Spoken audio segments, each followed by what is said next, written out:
ಭೀತಿ ತೊರೆಯುವ ನಾವು ಪರೀಕ್ಷೆ ಬರೆಯುವ ಪರೀಕ್ಷಾವಾಣಿಯ ನಾವು ನೋಡಿ ಕಲಿಯುವ.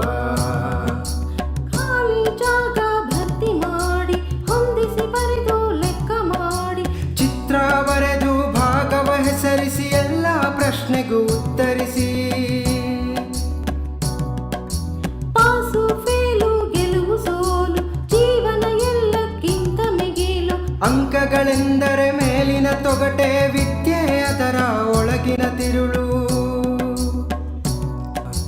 ಭೀತಿ ತೊರೆಯುವ ನಾವು ಪರೀಕ್ಷೆ ಬರೆಯುವ ಪರೀಕ್ಷಾವಾಣಿಯ ನಾವು ನೋಡಿ ಕಲಿಯುವ. ಪರೀಕ್ಷಾವಾಣಿಯ ನಾವು ನೋಡಿ ಕಲಿಯುವ. ಪರೀಕ್ಷಾವಾಣಿಯ ನಾವು ನೋಡಿ ಕಲಿಯುವ.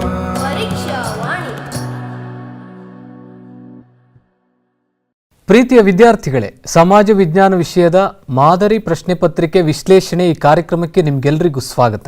ನಾನು ವಸಂತ್ ಶೆಟ್ಟಿ, ಸಹ ಶಿಕ್ಷಕರು, ಸರ್ಕಾರಿ ಪ್ರೌಢಶಾಲೆ ಬೆಂಗಳೂರು ಉತ್ತರ ಜಿಲ್ಲೆ ವಲಯ 3. ನಾನು ಶ್ರೀನಿವಾಸ್ ಪ್ರಸಾದ್ ಎಂ, ಸಮಾಜ ವಿಜ್ಞಾನ ಶಿಕ್ಷಕರು, Saint Joseph Indian high school, Bengaluru ಉತ್ತರ ವಲಯ 3. ಮಕ್ಕಳೇ, ಸಮಾಜ ವಿಜ್ಞಾನ ವಿಷಯದ ಹಿಂದಿನ ಕಾರ್ಯಕ್ರಮಗಳಲ್ಲಿ ನೀವು 39 ವಿಷಯಗಳಿಗೆ ಸಂಬಂಧಪಟ್ಟಂತೆ ನಮ್ಮ ಪರಿಣಿತರಿಂದ ಅನೇಕ ಮಾಹಿತಿಗಳನ್ನು ಪಡೆದುಕೊಂಡಿದ್ದೀರಿ. ಇವತ್ತಿನ ಈ ಕಾರ್ಯಕ್ರಮದಲ್ಲಿ ಕರ್ನಾಟಕ ಪ್ರೌಢ ಶಿಕ್ಷಣ ಪರೀಕ್ಷಾ ಮಂಡಳಿಯವರು ರಿಲೀಸ್ ಮಾಡಿದಂತಹ ಒಂದು ಮಾದರಿ ಪ್ರಶ್ನೆ ಪತ್ರಿಕೆಯನ್ನು ಆಧಾರವಾಗಿಟ್ಕೊಂಡು ಅವುಗಳನ್ನು ನಾವು ಯಾವ ರೀತಿಯಲ್ಲಿ ಬಿಡಿಸುವಂಥದ್ದು, ಪ್ರಶ್ನೆಗಳಿಗೆ ಉತ್ತರವನ್ನು ಹೇಗೆ ಬರೀಬೋದು ಅನ್ನೋದನ್ನು ಈ ಕಾರ್ಯಕ್ರಮದಲ್ಲಿ ನಾವು ನೋಡೋಣ. 39 ಪಾಠಗಳ ಪುನರ್ಮನನ ಮಾಡಿದ ನಂತರ ಒಂದು ಪ್ರಶ್ನೆ ಪತ್ರಿಕೆಯನ್ನು ಬಿಡಿಸಿದರೆ ತುಂಬ ಅನುಕೂಲ ಆಗುತ್ತೆ ಅಲ್ವಾ ಮಕ್ಕಳೇ? ಈಗ ನೋಡೋಣ ಎಲ್ಲ ಪ್ರಶ್ನೆಗಳನ್ನು ನಾವು ಹೇಗೆ ಉತ್ತರಿಸ್ಬೋದು, 80 ಅಂಕಗಳನ್ನು ನಾವು ಸುಲಭವಾಗಿ ಹೇಗೆ ಗಳಿಸಬಹುದು ಅನ್ನೋದನ್ನು ನೋಡೋಣ.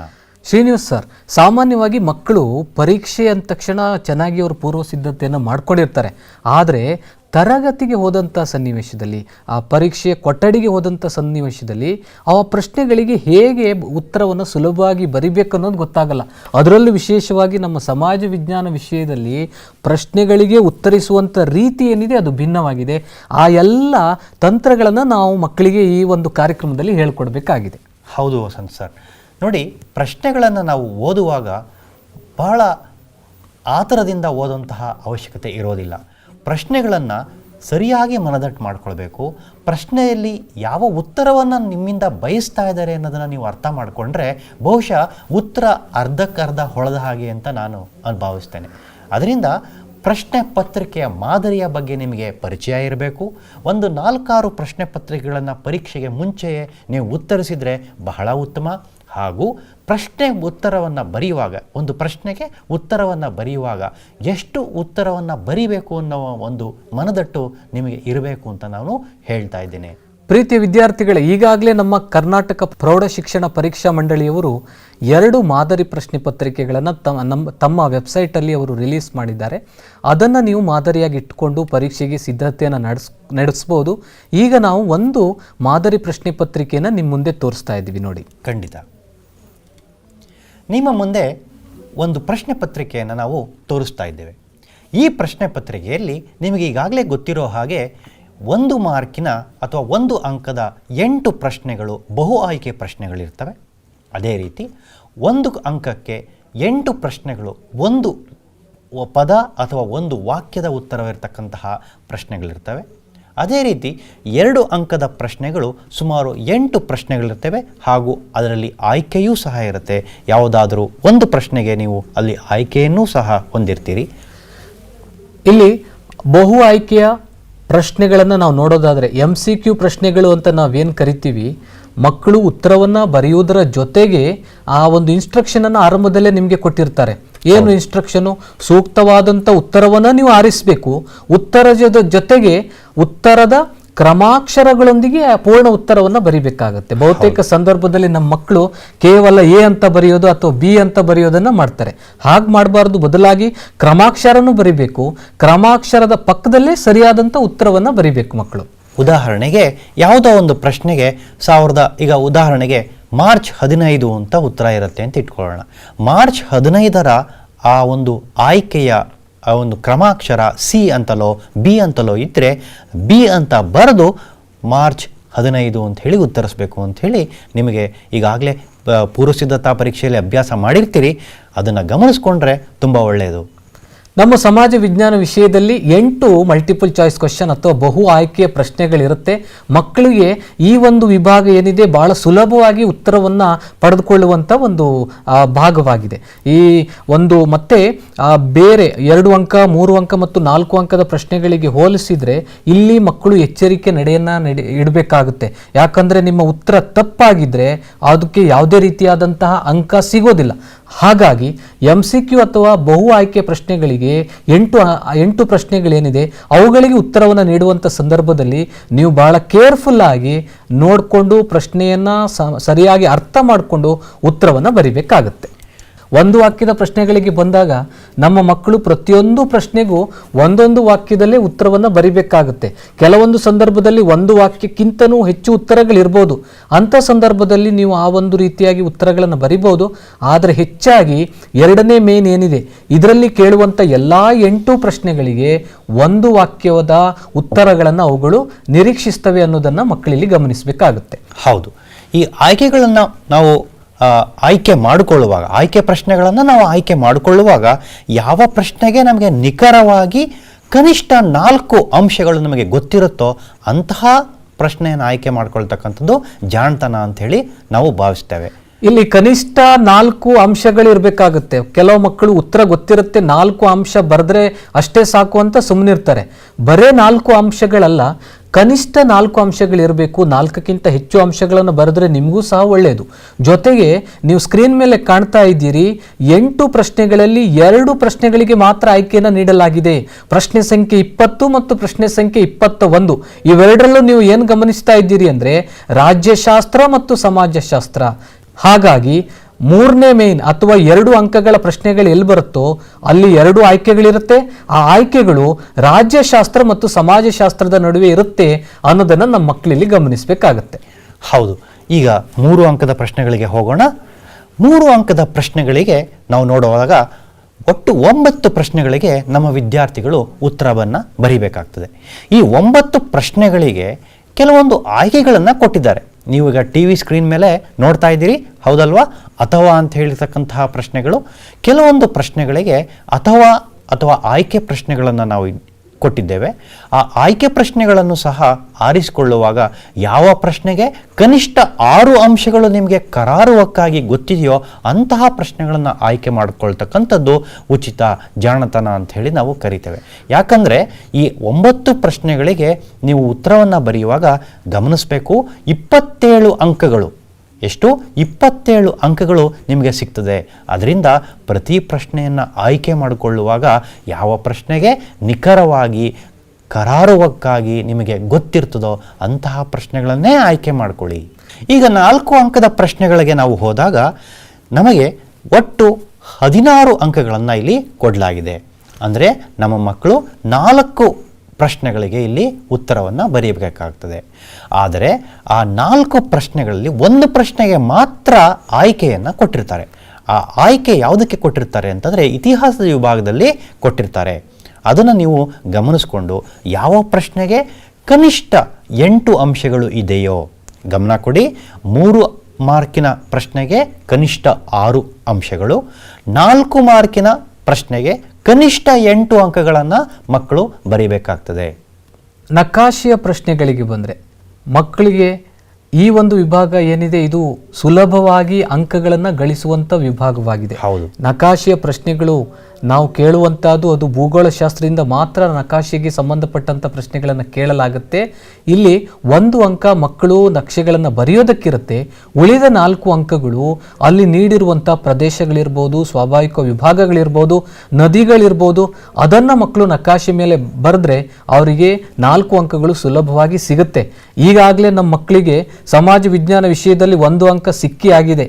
ಹೇಗೆ ಅಂದರೆ ಅವರಿಗೆ ನಕಾಶೆ ಬರೆಯುವುದು ಹೇಗೆ ಅಂತ ಗೊತ್ತಿದೆ, ನಕಾಶೆ ಬಂದೇ ಬರುತ್ತೆ. ಹೌದು, ಹೀಗಾಗಿ ಈ ವಿಭಾಗ ಏನಿದೆ ಇಲ್ಲಿ ಮಕ್ಕಳು ಸುಲಭವಾಗಿ ಅಂಕಗಳನ್ನು ಪಡ್ಕೋಬಹುದು. ಇಲ್ಲಿ ಒಂದು ಅಂಶವನ್ನು ಗಮನಿಸಬೇಕು ಮಕ್ಕಳ. ನೀವು ಸಾಮಾನ್ಯವಾಗಿ ಆ ಪ್ರದೇಶಗಳನ್ನು ಅಥವಾ ಗುರುತಿಸಲು ಕೊಟ್ಟಿರ್ತಕ್ಕಂತಹ ಪ್ರಶ್ನೆಗಳು ನೇರವಾಗಿದ್ದರೆ ನಿಮಗೆ ಅರ್ಥವಾಗುತ್ತೆ ಮತ್ತು ಗುರುತಿಸ್ತೀರಿ. ಆದರೆ ಕೆಲವೊಂದು ಪ್ರದೇಶಗಳನ್ನು ಅಥವಾ ಸ್ಥಳಗಳನ್ನು ಇಂಡೈರೆಕ್ಟಾಗಿ, ಅಂದರೆ ಉದಾಹರಣೆಗೆ ನಿಮ್ಮ ಸ್ಕ್ರೀನ್ ಮೇಲೆ ನೀವು ನೋಡ್ತಾ ಇರೋ ರೀತಿ ಭಾರತದ ಅತಿ ಹೆಚ್ಚು ಗುರುತ್ವ ಅಣೆಕಟ್ಟು ಅಂತ ಕೇಳಿದ್ದಾರೆ. ಅಲ್ಲಿ ಬಾಕ್ರಾನಂಗಲ್ ಅಂತ ಕೊಡಲಿಲ್ಲ. ಹಾಗಾಗಿ ಈ ರೀತಿಯ ಪ್ರಶ್ನೆಗಳಿಗೆ ನೀವು ಮಾನಸಿಕವಾಗಿ ಸಿದ್ಧರಿರಿ. ಅಂದರೆ ನಮಗೆ ಮುಂಬೈ ಅಂತ ಕೇಳೋದಿಲ್ಲ, ಅಥವಾ ಕೇಳಲೂಬಹುದು, ಕೇಳದೇ ಇದ್ದರೆ ಭಾರತದ ಹೆಬ್ಬಾಗಿಲು ಅಂತ ಹೇಳಿ. ಭಾರತದ ಹೆಬ್ಬಾಗಿಲು ಅಂದರೆ ಮುಂಬೈ ಆಗಿರ್ತದೆ. ಆಗ ನೀವು ಭಾರತದ ಹೆಬ್ಬಾಗಿಲು ಅಂದರೆ ಮುಂಬೈ ಅಂತ ಹೇಳಿ ಮುಂಬೈನ ಆ ಭೂಪಟದಲ್ಲಿ ಅಥವಾ ನಕ್ಷೆಯಲ್ಲಿ ನೀವು ಗುರುತಿಸಬೇಕಾಗ್ತದೆ. ಇದು ಬಹುಶಃ 2 ಅಥವಾ 3 ಈ ರೀತಿಯ ಇಂಡೈರೆಕ್ಟಾಗಿ ಕೇಳ್ತಕ್ಕಂತಹ ಸಾಧ್ಯತೆಗಳು ಸಹ ಇರುತ್ತೆ. ನಮ್ಮ ಸಮಾಜ ವಿಜ್ಞಾನ ವಿಷಯದ ಮತ್ತೊಂದು ವಿಶೇಷತೆ ಅಂದರೆ ನಮ್ಮ ವಿಷಯದಲ್ಲೇ ಮಾತ್ರ ದೃಷ್ಟಿ ವಿಕಲಚೇತನ ವಿದ್ಯಾರ್ಥಿಗಳಿಗೆ ಒಂದು ಪರ್ಯಾಯ ಪ್ರಶ್ನೆಯನ್ನು ಕೊಟ್ಟಿರ್ತಾರೆ. ಯಾವ ಪ್ರಶ್ನೆಗೆ ಅಂದರೆ ನಕಾಶೆಯನ್ನು ಗುರುತಿಸುವ ಬದಲಾಗಿ ಅವರಿಗೆ ಪರ್ಯಾಯವಾದಂಥ ಒಂದು ಪ್ರಶ್ನೆಯನ್ನು ಕೊಟ್ಟಿರ್ತಾರೆ. ಅದನ್ನು ಸಾಮಾನ್ಯ ವಿದ್ಯಾರ್ಥಿಗಳು ಆ ಪ್ರಶ್ನೆಗೆ ಉತ್ತರಿಸುವ ಅಗತ್ಯ ಇಲ್ಲ. ಆ ಪ್ರಶ್ನೆ ತುಂಬ ಈಸಿ ಇದೆ ಅಂತ ನಮ್ಮ ಬಹುತೇಕ ಮಕ್ಕಳು ಆ ಪ್ರಶ್ನೆಗೂ ಸಹ ಉತ್ತರವನ್ನು ಬರೀತಾರೆ. ಆದರೆ ನೀವು ಉತ್ತರಿಸಿದ್ದೇ ಆದಲ್ಲಿ ನಿಮಗೆ ಯಾವುದೇ ರೀತಿಯಾದಂಥ ಅಂಕ ಸಿಗೋದಿಲ್ಲ. ಯಾಕೆ ಅಂದರೆ ಇದು ಕೇವಲ ದೃಷ್ಟಿ ವಿಕಲಚೇತನ ವಿದ್ಯಾರ್ಥಿಗಳಿಗೆ ಮಾತ್ರ ಇರುತ್ತೆ. ಹೀಗಾಗಿ ನೀವು ಈ ಪ್ರಶ್ನೆಗೆ ಉತ್ತರಿಸುವಂಥ ಪ್ರಯತ್ನವನ್ನು ಮಾಡಬಾರ್ದು. ಹಾಗಾದರೆ ಪ್ರೀತಿಯ ವಿದ್ಯಾರ್ಥಿಗಳೇ, ಇದುವರೆಗೆ ನಾವು ಮಾದರಿ ಪ್ರಶ್ನೆ ಪತ್ರಿಕೆ ಹೇಗಿರುತ್ತೆ ಅಂತ ನೋಡಿದ್ವಿ. ಈ ಎಲ್ಲ ಪ್ರಶ್ನೆಗಳನ್ನು ಒಂದೊಂದಾಗಿ ಉತ್ತರ ಸಮೇತ ನೋಡೋಣ ಈಗ. ಖಂಡಿತ. ಮೊದಲನೇ ಮೈನನ್ನು ನಾವು ತೆಗೆದುಕೊಂಡಾಗ ಬಹು ಆಯ್ಕೆ ಪ್ರಶ್ನೆಗಳು ಇದ್ದಾವೆ. ನಾನು ಆಗಲೇ ಹೇಳಿದ ಹಾಗೆ ಬಹು ಆಯ್ಕೆಯ ಪ್ರಶ್ನೆಗಳು ಒಟ್ಟು 8. ಮೊದಲನೇ ಪ್ರಶ್ನೆ ನೋಡೋಣ. 1846ರ ಲಾಹೋರ್ ಒಪ್ಪಂದ ಎಡೆ ಮಾಡಿಕೊಟ್ಟ ಅಂಶ. ಈಗಾಗಲೇ ಮಕ್ಕಳೇ ನೀವು ಓದಿದ್ದೀರಿ. ಇದು ಎಲ್ಲಿ ಬರುತ್ತೆ ಅಂದರೆ ಇತಿಹಾಸ ವಿಭಾಗದ 2ನೇ ಅಧ್ಯಾಯ, ಬ್ರಿಟಿಷ್ ಆಳ್ವಿಕೆ ವಿಸ್ತರಣೆ, ಆಂಗ್ಲೋ ಸಿಖ್ ಯುದ್ಧಗಳು ಅಂತ ಬರುತ್ತೆ. ಆ ಒಂದು ಅಧ್ಯಾಯದಿಂದ ಈ ಒಂದು ಅಂಶವನ್ನು ತೆಗೆದುಕೊಳ್ಳಲಾಗಿದೆ. ಹಾಗಾದರೆ ಆಯ್ಕೆಗಳನ್ನು ನೋಡೋಣ. ಪಂಜಾಬ್ ಸ್ವಾತಂತ್ರ್ಯಗೊಂಡಿತು. ಬ್ರಿಟಿಷ್ ರೆಸಿಡೆಂಟನು ಪಂಜಾಬಿನ ನಿಜವಾದ ಆಡಳಿತಗಾರನಾದ ರಣಜಿತ್ ಸಿಂಗ್ ಕೊಲ್ಲಲ್ಪಟ್ಟನು. ಬ್ರಿಟಿಷರ ನಿಯಂತ್ರಣಕ್ಕೆ ಕಾಶ್ಮೀರವು ಒಳಪಟ್ಟಿತು. ಮಕ್ಕಳೇ, ಈ 4 ಅಂಶಗಳನ್ನು ನೀವು ನೋಡಿದಾಗ ನೀವು ಏನನ್ನು ಅರ್ಥ ಮಾಡ್ಕೋಬೇಕು, ಮತ್ತೆ ಪ್ರಶ್ನೆಗೆ ಹೋಗ್ಬೇಕು. ನೀವು ಏನು 1846ರ ಲಾಹೋರ್ ಒಪ್ಪಂದ ಎಡೆ ಮಾಡಿಕೊಟ್ಟ ಅಂಶ ಅಂದರೆ 1846ರ ಲಾಹೋರ್ ಒಪ್ಪಂದದ ಪರಿಣಾಮ ಏನಾಯಿತು ಅಂತ ಅಲ್ಲಿ ಕೇಳ್ತಾ ಇದ್ದೇವೆ. ಹಾಗಾಗಿ ಉತ್ತರ ಏನಾಗಿರಬೇಕು ನೀವು ಯೋಚನೆ ಮಾಡ್ತೀರಲ್ಲ? ಎಸ್, ನೋಡಿ, ನಿಮ್ಮ TV ಸ್ಕ್ರೀನ್ ಮೇಲೆ ಉತ್ತರ ಬಂದಿದೆ. ಬ್ರಿಟಿಷ್ ರೆಸಿಡೆಂಟನು ಪಂಜಾಬಿನ ನಿಜವಾದ ಆಡಳಿತಗಾರನಾದ. ಈ ರೀತಿ ಅಲ್ಲಿ ಉತ್ತರವನ್ನು ಬರೆಯುವಾಗ ಕ್ರಮಾಕ್ಷರದೊಂದಿಗೆ ಉತ್ತರವನ್ನು ಬರೆಯೋದನ್ನು ಮರಿಬೇಡಿ. ಎರಡನೇ ಪ್ರಶ್ನೆ, ಆಗಸ್ಟ್ 15, 1947 ಇಡೀ ಭಾರತವೇ ಸ್ವಾತಂತ್ರ್ಯವನ್ನು ಆಚರಿಸುತ್ತಿದ್ದರೆ ಗಾಂಧೀಜಿಯವರು ಇದ್ದದ್ದು. ಈ ಪ್ರಶ್ನೆಯನ್ನ ಇತಿಹಾಸ ವಿಭಾಗದ 9ನೇ ಅಧ್ಯಾಯವಾದ ಸ್ವಾತಂತ್ರ್ಯೋತ್ತರ ಭಾರತ ಈ ಅಧ್ಯಾಯದಿಂದ ಆಯ್ಕೆ ಮಾಡಲಾಗಿದೆ. ಹಾಗಾದರೆ ಈ ಪ್ರಶ್ನೆಗೆ ನೀಡಿರುವಂಥ ಆಯ್ಕೆಗಳನ್ನು ನಾವು ನೋಡೋದಾದರೆ, ಲಾಹೋರ್ನಲ್ಲಿ ಗಾಂಧೀಜಿ ಇದ್ರು, ದೆಹಲಿಯಲ್ಲಿದ್ದರು, ನೌಕಾಲಿಯಲ್ಲಿದ್ದರು, ಜೊತೆಗೆ ಅಮೃತಸರದಲ್ಲಿದ್ದರು. ಮಕ್ಕಳೇ, ನೀವೇನು ಮಾಡಬೇಕು ಅಂದರೆ ಪ್ರಶ್ನೆನ ಸರಿಯಾಗಿ ಅರ್ಥ ಮಾಡ್ಕೋಬೇಕು. ಭಾರತಕ್ಕೆ 1947 ಆಗಸ್ಟ್ 15ರಲ್ಲಿ ಸ್ವಾತಂತ್ರ್ಯ ಸಿಕ್ತು, ಆಗ ಗಾಂಧೀಜಿ ಎಲ್ಲಿದ್ದರು ಅನ್ನುವಂಥದ್ದು. ನೋಡಿ, ನಾವು ಪಠ್ಯಪುಸ್ತಕದ ಒಂದು ನಾಲೆಡ್ಜು ನಮಗೆ ತುಂಬ ಅವಶ್ಯಕತೆ ಇರುತ್ತೆ. ಈ ಪ್ರಶ್ನೆ ಏನು ಕೇಳ್ತಾ ಇದೆ, 1947ರ ಆಗಸ್ಟ್ 15 ಗಾಂಧೀಜಿಯವರು ಎಲ್ಲಿದ್ದರು ಅಂತಂದಾಗ, ಆಗ ಇಡೀ ದೇಶದಲ್ಲಿ ಹಿಂದೂ ಮುಸ್ಲಿಂ ಕೋಮಗಲಭೆ ಉಂಟಾಗಿತ್ತು. ಆಗ ನೌಕಾಲಿಯಲ್ಲಿ ಗಾಂಧಿಯವರು ಆ ಸಂತ್ರಸ್ತರನ್ನು ಸಂತೈಸುವ ಒಂದು ಕೋಮಗಲಭೆಯಲ್ಲಿ ಮಡಿದ ಮತ್ತು ಗಾಯಗೊಂಡಂತಹ ಹಿಂದೂ ಮುಸ್ಲಿಮರನ್ನು ಸಂತೈಸಿ ಅವರಲ್ಲಿ ಒಗ್ಗಟ್ಟನ್ನು ಮೂಡಿಸ್ತಕ್ಕಂತಹ ಒಂದು ಮಹತ್ ಕಾರ್ಯದಲ್ಲಿ ಗಾಂಧೀಜಿ ತಮ್ಮನ್ನು ತಾವು ತೊಡಗಿಸ್ಕೊಂಡಿದ್ರು. ಹಾಗಾಗಿ ಇದಕ್ಕೆ ಉತ್ತರ ಏನು ಅಂತ ಹೇಳ್ಬೋದು, ಸಿ, ನೌಕಾಲಿಯಲ್ಲಿ ಅಂತ ಹೇಳಿ ನಾವು ನೋಡ್ತೇವೆ. ಇನ್ನು ಮೂರನೇ ಪ್ರಶ್ನೆ ನಾವು ನೋಡೋದಾದರೆ, ಭಾರತವು ನಿಶಸ್ತ್ರೀಕರಣವನ್ನು ಉತ್ತೇಜಿಸುತ್ತದೆ ಏಕೆಂದರೆ ಭಾರತ ಪರಮಾಣು ಶಸ್ತ್ರಾಸ್ತ್ರ ಹೊಂದಿದೆ, ಭಾರತವು ಅತಿ ದೊಡ್ಡ ಮಿಲಿಟರಿಯನ್ನು ಹೊಂದಿದೆ, ಭಾರತ ಶಾಂತಿಪ್ರಿಯ ದೇಶ, ಭಾರತ ಅಭಿವೃದ್ಧಿ ಹೊಂದುತ್ತಿರುವ ದೇಶ. ಇದು ಮೊದಲಿಂದಲೂ ಏನು ನಿಶಸ್ತ್ರೀಕರಣವನ್ನು ಮುಂದಿಡ್ತಾ ಬರ್ತಾ ಇದೆ ಮತ್ತು ವಿಶ್ವಸಂಸ್ಥೆಯಿಂದಲೂ ಒಂದು ಹೊಗಳಿಕೆಗೆ ಪಾತ್ರವಾಗಿರ್ತಕ್ಕಂತಹ ದೇಶ ಅಂತ ನಾವು ನೋಡ್ತೀವಿ. 4ನೇ ಪ್ರಶ್ನೆ, ಬಾಲಕಾರ್ಮಿಕ ಪದ್ಧತಿಯನ್ನು ಪೋಷಿಸುವುದು. ಬಾಲಕಾರ್ಮಿಕ ಪದ್ಧತಿ ಅಂದ ತಕ್ಷಣ ನಮಗೆ ನೆನಪಾಗುವಂಥದ್ದು ಎಲ್ಲಿ 2 ವಿಭಾಗದಲ್ಲಿ ಬರುತ್ತೆ. ಒಂದು ಸಮಾಜಶಾಸ್ತ್ರದ 2ನೇ ಅಧ್ಯಾಯ ದುಡಿಮೆಯಲ್ಲೂ ನಾವು ಬಾಲಕಾರ್ಮಿಕ ಪದ್ಧತಿಯನ್ನು ಕಾಣ್ತೀವಿ. ಅದೇ ರೀತಿಯಾಗಿ ಸಮಾಜಶಾಸ್ತ್ರ ವಿಭಾಗದ ಕೊನೆಯ ಅಧ್ಯಾಯ ಸಾಮಾಜಿಕ ಸಮಸ್ಯೆಗಳು, ಅಲ್ಲೂ ಸಹ ಬಾಲಕಾರ್ಮಿಕ ಪದ್ಧತಿ ಬರುತ್ತೆ. ಹೌದು. ಹೀಗಾಗಿ ಈ 2 ಪಾಠಗಳನ್ನು ಆಧಾರವಾಗಿ ಇಟ್ಕೊಂಡು ಮಕ್ಕಳು ಇದಕ್ಕೆ ಉತ್ತರಿಸುವ ಪ್ರಯತ್ನ ಮಾಡಬೇಕು. ಆದರೆ ಇಲ್ಲಿ ಸಂಘಟಿತ ಅಸಂಘಟಿತ ಸಂಭಾವನೆ ರಹಿತ ಮತ್ತು ಸಂಭಾವನೆ ಸಹಿತ ದುಡಿಮೆ ಕೊಟ್ಟಿರೋದ್ರಿಂದ ಇದು ಸಮಾಜಶಾಸ್ತ್ರ ವಿಭಾಗದ 2ನೇ ಅಧ್ಯಾಯವಾದಂತಹ ದುಡಿಮೆ ಪಾಠದಿಂದ ಈ ಪ್ರಶ್ನೆಯನ್ನು ಆಯ್ಕೆ ಮಾಡಿಕೊಳ್ಳಲಾಗಿದೆ. ನೋಡಿ ಮಕ್ಕಳ, ಯಾವುದೇ ಒಂದು ವಲಯವನ್ನು ತೆಗೆದುಕೊಂಡಾಗ, ಸಂಘಟಿತ ವಲಯವನ್ನು ತೆಗೆದುಕೊಂಡಾಗ ತುಂಬ ಶಿಸ್ತುಬದ್ಧವಾದಂತಹ ಕಾರ್ಮಿಕ ಕಾನೂನಿನ ಪ್ರಕಾರವಾಗೇ ಇರುತ್ತೆ. ಆದರೆ ಎಲ್ಲ ಸಮಸ್ಯೆಗಳು ಎಲ್ಲಿದ್ದಾವೆ ಅಂತ ನಾವು ನೋಡ್ತೀವಿ, ಅಸಂಘಟಿತ ಕಾರ್ಮಿಕ ವಲಯದಲ್ಲೇ ನಾವು ನೋಡ್ತೇವೆ. ಹಾಗಾಗಿ ಅಸಂಘಟಿತ ಕಾರ್ಮಿಕ ವಲಯದ ಒಂದು ಮುಖ್ಯ ಲಕ್ಷಣ ವಲಸೆ ಹೋಗತಕ್ಕಂಥದ್ದು. ಪೋಷಕರು ಒಂದು ಸ್ಥಳದಿಂದ ಇನ್ನೊಂದು ಸ್ಥಳಕ್ಕೆ ವಲಸೆ ಹೋಗುವಾಗ ತಮ್ಮ ಪುಟ್ಟ ಮಕ್ಕಳನ್ನು ಜೊತೆಗೆ ಕರೆದುಕೊಂಡು ಹೋಗ್ತಾರೆ. ಸಹಜವಾಗಿ ಅವರನ್ನು ಶಾಲೆಗೆ ಸೇರಿಸೋದಿಲ್ಲ, ಅವರನ್ನು ತಮ್ಮ ಜೊತೆಗೆ ದುಡಿಮೆಗೆ ಹಚ್ತಾರೆ. ಅದರಿಂದ ಅಸಂಘಟಿತ ಕಾರ್ಮಿಕ ವಲಯದಲ್ಲಿ ಬಾಲ ಕಾರ್ಮಿಕತನವನ್ನು ಪೋಷಿಸ್ತಾ ಇರೋದು ನಾವು ನೋಡ್ತಾ ಇದ್ದೇವೆ. 5ನೇ ಪ್ರಶ್ನೆ, ಬಾಲ್ಯ ವಿವಾಹ ತಡೆಗಟ್ಟಲು ನೀಡಿರುವ ಸಹಾಯವಾಣಿ 1912-1098-1800-1909. ಮಕ್ಕಳೇ, ಈ ಪ್ರಶ್ನೆಗೆ ನೀವು ಬಹಳ ಈಸಿಯಾಗಿ ಉತ್ತರ ಬರೀಬೋದು. ಸಾಮಾನ್ಯ ನಿಮ್ಮ ಶಾಲೆಯಲ್ಲೂ ಸಹ ಇದನ್ನು ನೋಟಿಸ್ ಬೋರ್ಡ್ಗಳಲ್ಲಿ ಡಿಸ್ಪ್ಲೇ ಮಾಡಿರ್ತಾರೆ. ಉತ್ತರ ಬಿ ಆಪ್ಷನ್ 1098. ಪ್ರಶ್ನೆ ಸಂಖ್ಯೆ 6, ಪಶ್ಚಿಮ ಘಟ್ಟಗಳ ಪೂರ್ವ ಭಾಗವು ಪಶ್ಚಿಮ ಭಾಗದಷ್ಟು ಮಳೆ ಪಡೆಯೋದಿಲ್ಲ. ಅವು ದಕ್ಷಿಣ ಭಾಗದಲ್ಲಿವೆ, ಮಳೆ ನೆರಳಿನ ಪ್ರದೇಶದಲ್ಲಿವೆ, ಹೆಚ್ಚು ಹಿಮಪಾತವಾಗುತ್ತದೆ, ಅಲ್ಲಿ ಹೆಚ್ಚು ದಟ್ಟ ಅರಣ್ಯವಿದೆ. ಹೌದು. ನೋಡಿ, ಈ ಪ್ರಶ್ನೆಗೆ ಉತ್ತರ ತುಂಬ ನೇರವಾಗಿದೆ. ಯಾಕಂದರೆ ಈ ಪ್ರದೇಶಗಳು ಮಳೆ ನೆರಳಿನ ಪ್ರದೇಶವಾಗಿದೆ. ಪ್ರಶ್ನೆ ಸಂಖ್ಯೆ 7, ಇವುಗಳಲ್ಲಿ ಪ್ರತ್ಯಕ್ಷ ತೆರಿಗೆ. ಮೊದಲನೇದಾಗಿ watt, value added tax, GST, goods and services tax, ವೃತ್ತಿ ತೆರಿಗೆ, ಆಮದು ಮತ್ತು ರಫ್ತು ತೆರಿಗೆ. ಹೌದು. ಈ 4 ಆಪ್ಷನ್ಗಳನ್ನು ನೀವು ನೋಡಿದಾಗ ತುಂಬ ಸ್ಪಷ್ಟವಾಗಿ ಗೊತ್ತಾಗ್ತಕ್ಕಂಥದ್ದು ಉತ್ತರ ವೃತ್ತಿ ತೆರಿಗೆ, ಸಿ ಆಪ್ಷನ್. ಪ್ರಶ್ನೆ ಸಂಖ್ಯೆ 8, ಗ್ರಾಹಕ ರಕ್ಷಣಾ ನ್ಯಾಯಾಲಯಕ್ಕೆ ಮನವಿ ಸಲ್ಲಿಸಲು ಕಟ್ಟಬೇಕಾದ ಶುಲ್ಕ ಅಥವಾ ನೋಂದಣಿ ಶುಲ್ಕ. ಯಾವುದೇ ಒಬ್ಬ ಶೋಷಣೆಗೆ ಒಳಪಟ್ಟಂಥ ಗ್ರಾಹಕರು ನ್ಯಾಯಾಲಯಕ್ಕೆ ಮೊರೆ ಇಡುವಂಥ ಸಂದರ್ಭದಲ್ಲಿ, ಅವರು ದೂರನ್ನು ನೀಡುವಂಥ ಸಂದರ್ಭದಲ್ಲಿ ಎಷ್ಟು ನೋಂದಣಿ ಶುಲ್ಕವನ್ನು, ಆರಂಭಿಕ ಶುಲ್ಕವನ್ನು ಕಟ್ಟಬೇಕು. ಇದು ವ್ಯವಹಾರ ಅಧ್ಯಯನದ ಕೊನೆಯ ಅಧ್ಯಾಯವಾದಂತಹ ಗ್ರಾಹಕರ ರಕ್ಷಣೆ ಮತ್ತು ಶಿಕ್ಷಣ. ಈ ಅಧ್ಯಾಯದಲ್ಲಿ ಇವುಗಳಿಗೆ ಸಂಬಂಧಪಟ್ಟಂತ ವಿವರಣೆ ಇದೆ. ಆಯ್ಕೆಗಳನ್ನು ನಾವೀಗ ನೋಡೋಣ. ಸರಕು ಅಥವಾ ಸೇವೆಯ ಒಟ್ಟು 12% ಭಾಗದಷ್ಟು. 2ನೇ ಆಯ್ಕೆ, ಸರಕು ಅಥವಾ ಸೇವೆಯ ಒಟ್ಟು 10% ಯಾವುದೇ ಹಣ ಪಾವತಿಸುವಂತಿಲ್ಲ, ಕನಿಷ್ಠ ₹100 ಶುಲ್ಕವನ್ನು ಕಟ್ಟಬೇಕು. ಮಕ್ಕಳೇ, ಇಲ್ಲಿ ಗ್ರಾಹಕ ಅನ್ಯಾಯಕ್ಕೊಳಗಾಗಿರ್ತಾನೆ. ಅವನಿಗೆ ಉತ್ಪಾದಕನಿಂದ ಅಥವಾ ವ್ಯಾಪಾರಸ್ಥನಿಂದ ಅನ್ಯಾಯವಾಗಿರ್ತದೆ. ಅಂಥ ಸಂದರ್ಭದಲ್ಲಿ ಅವನು ಯಾವುದೇ ಹಣ ಪಾವತಿಸುವಂತಿರೋದಿಲ್ಲ.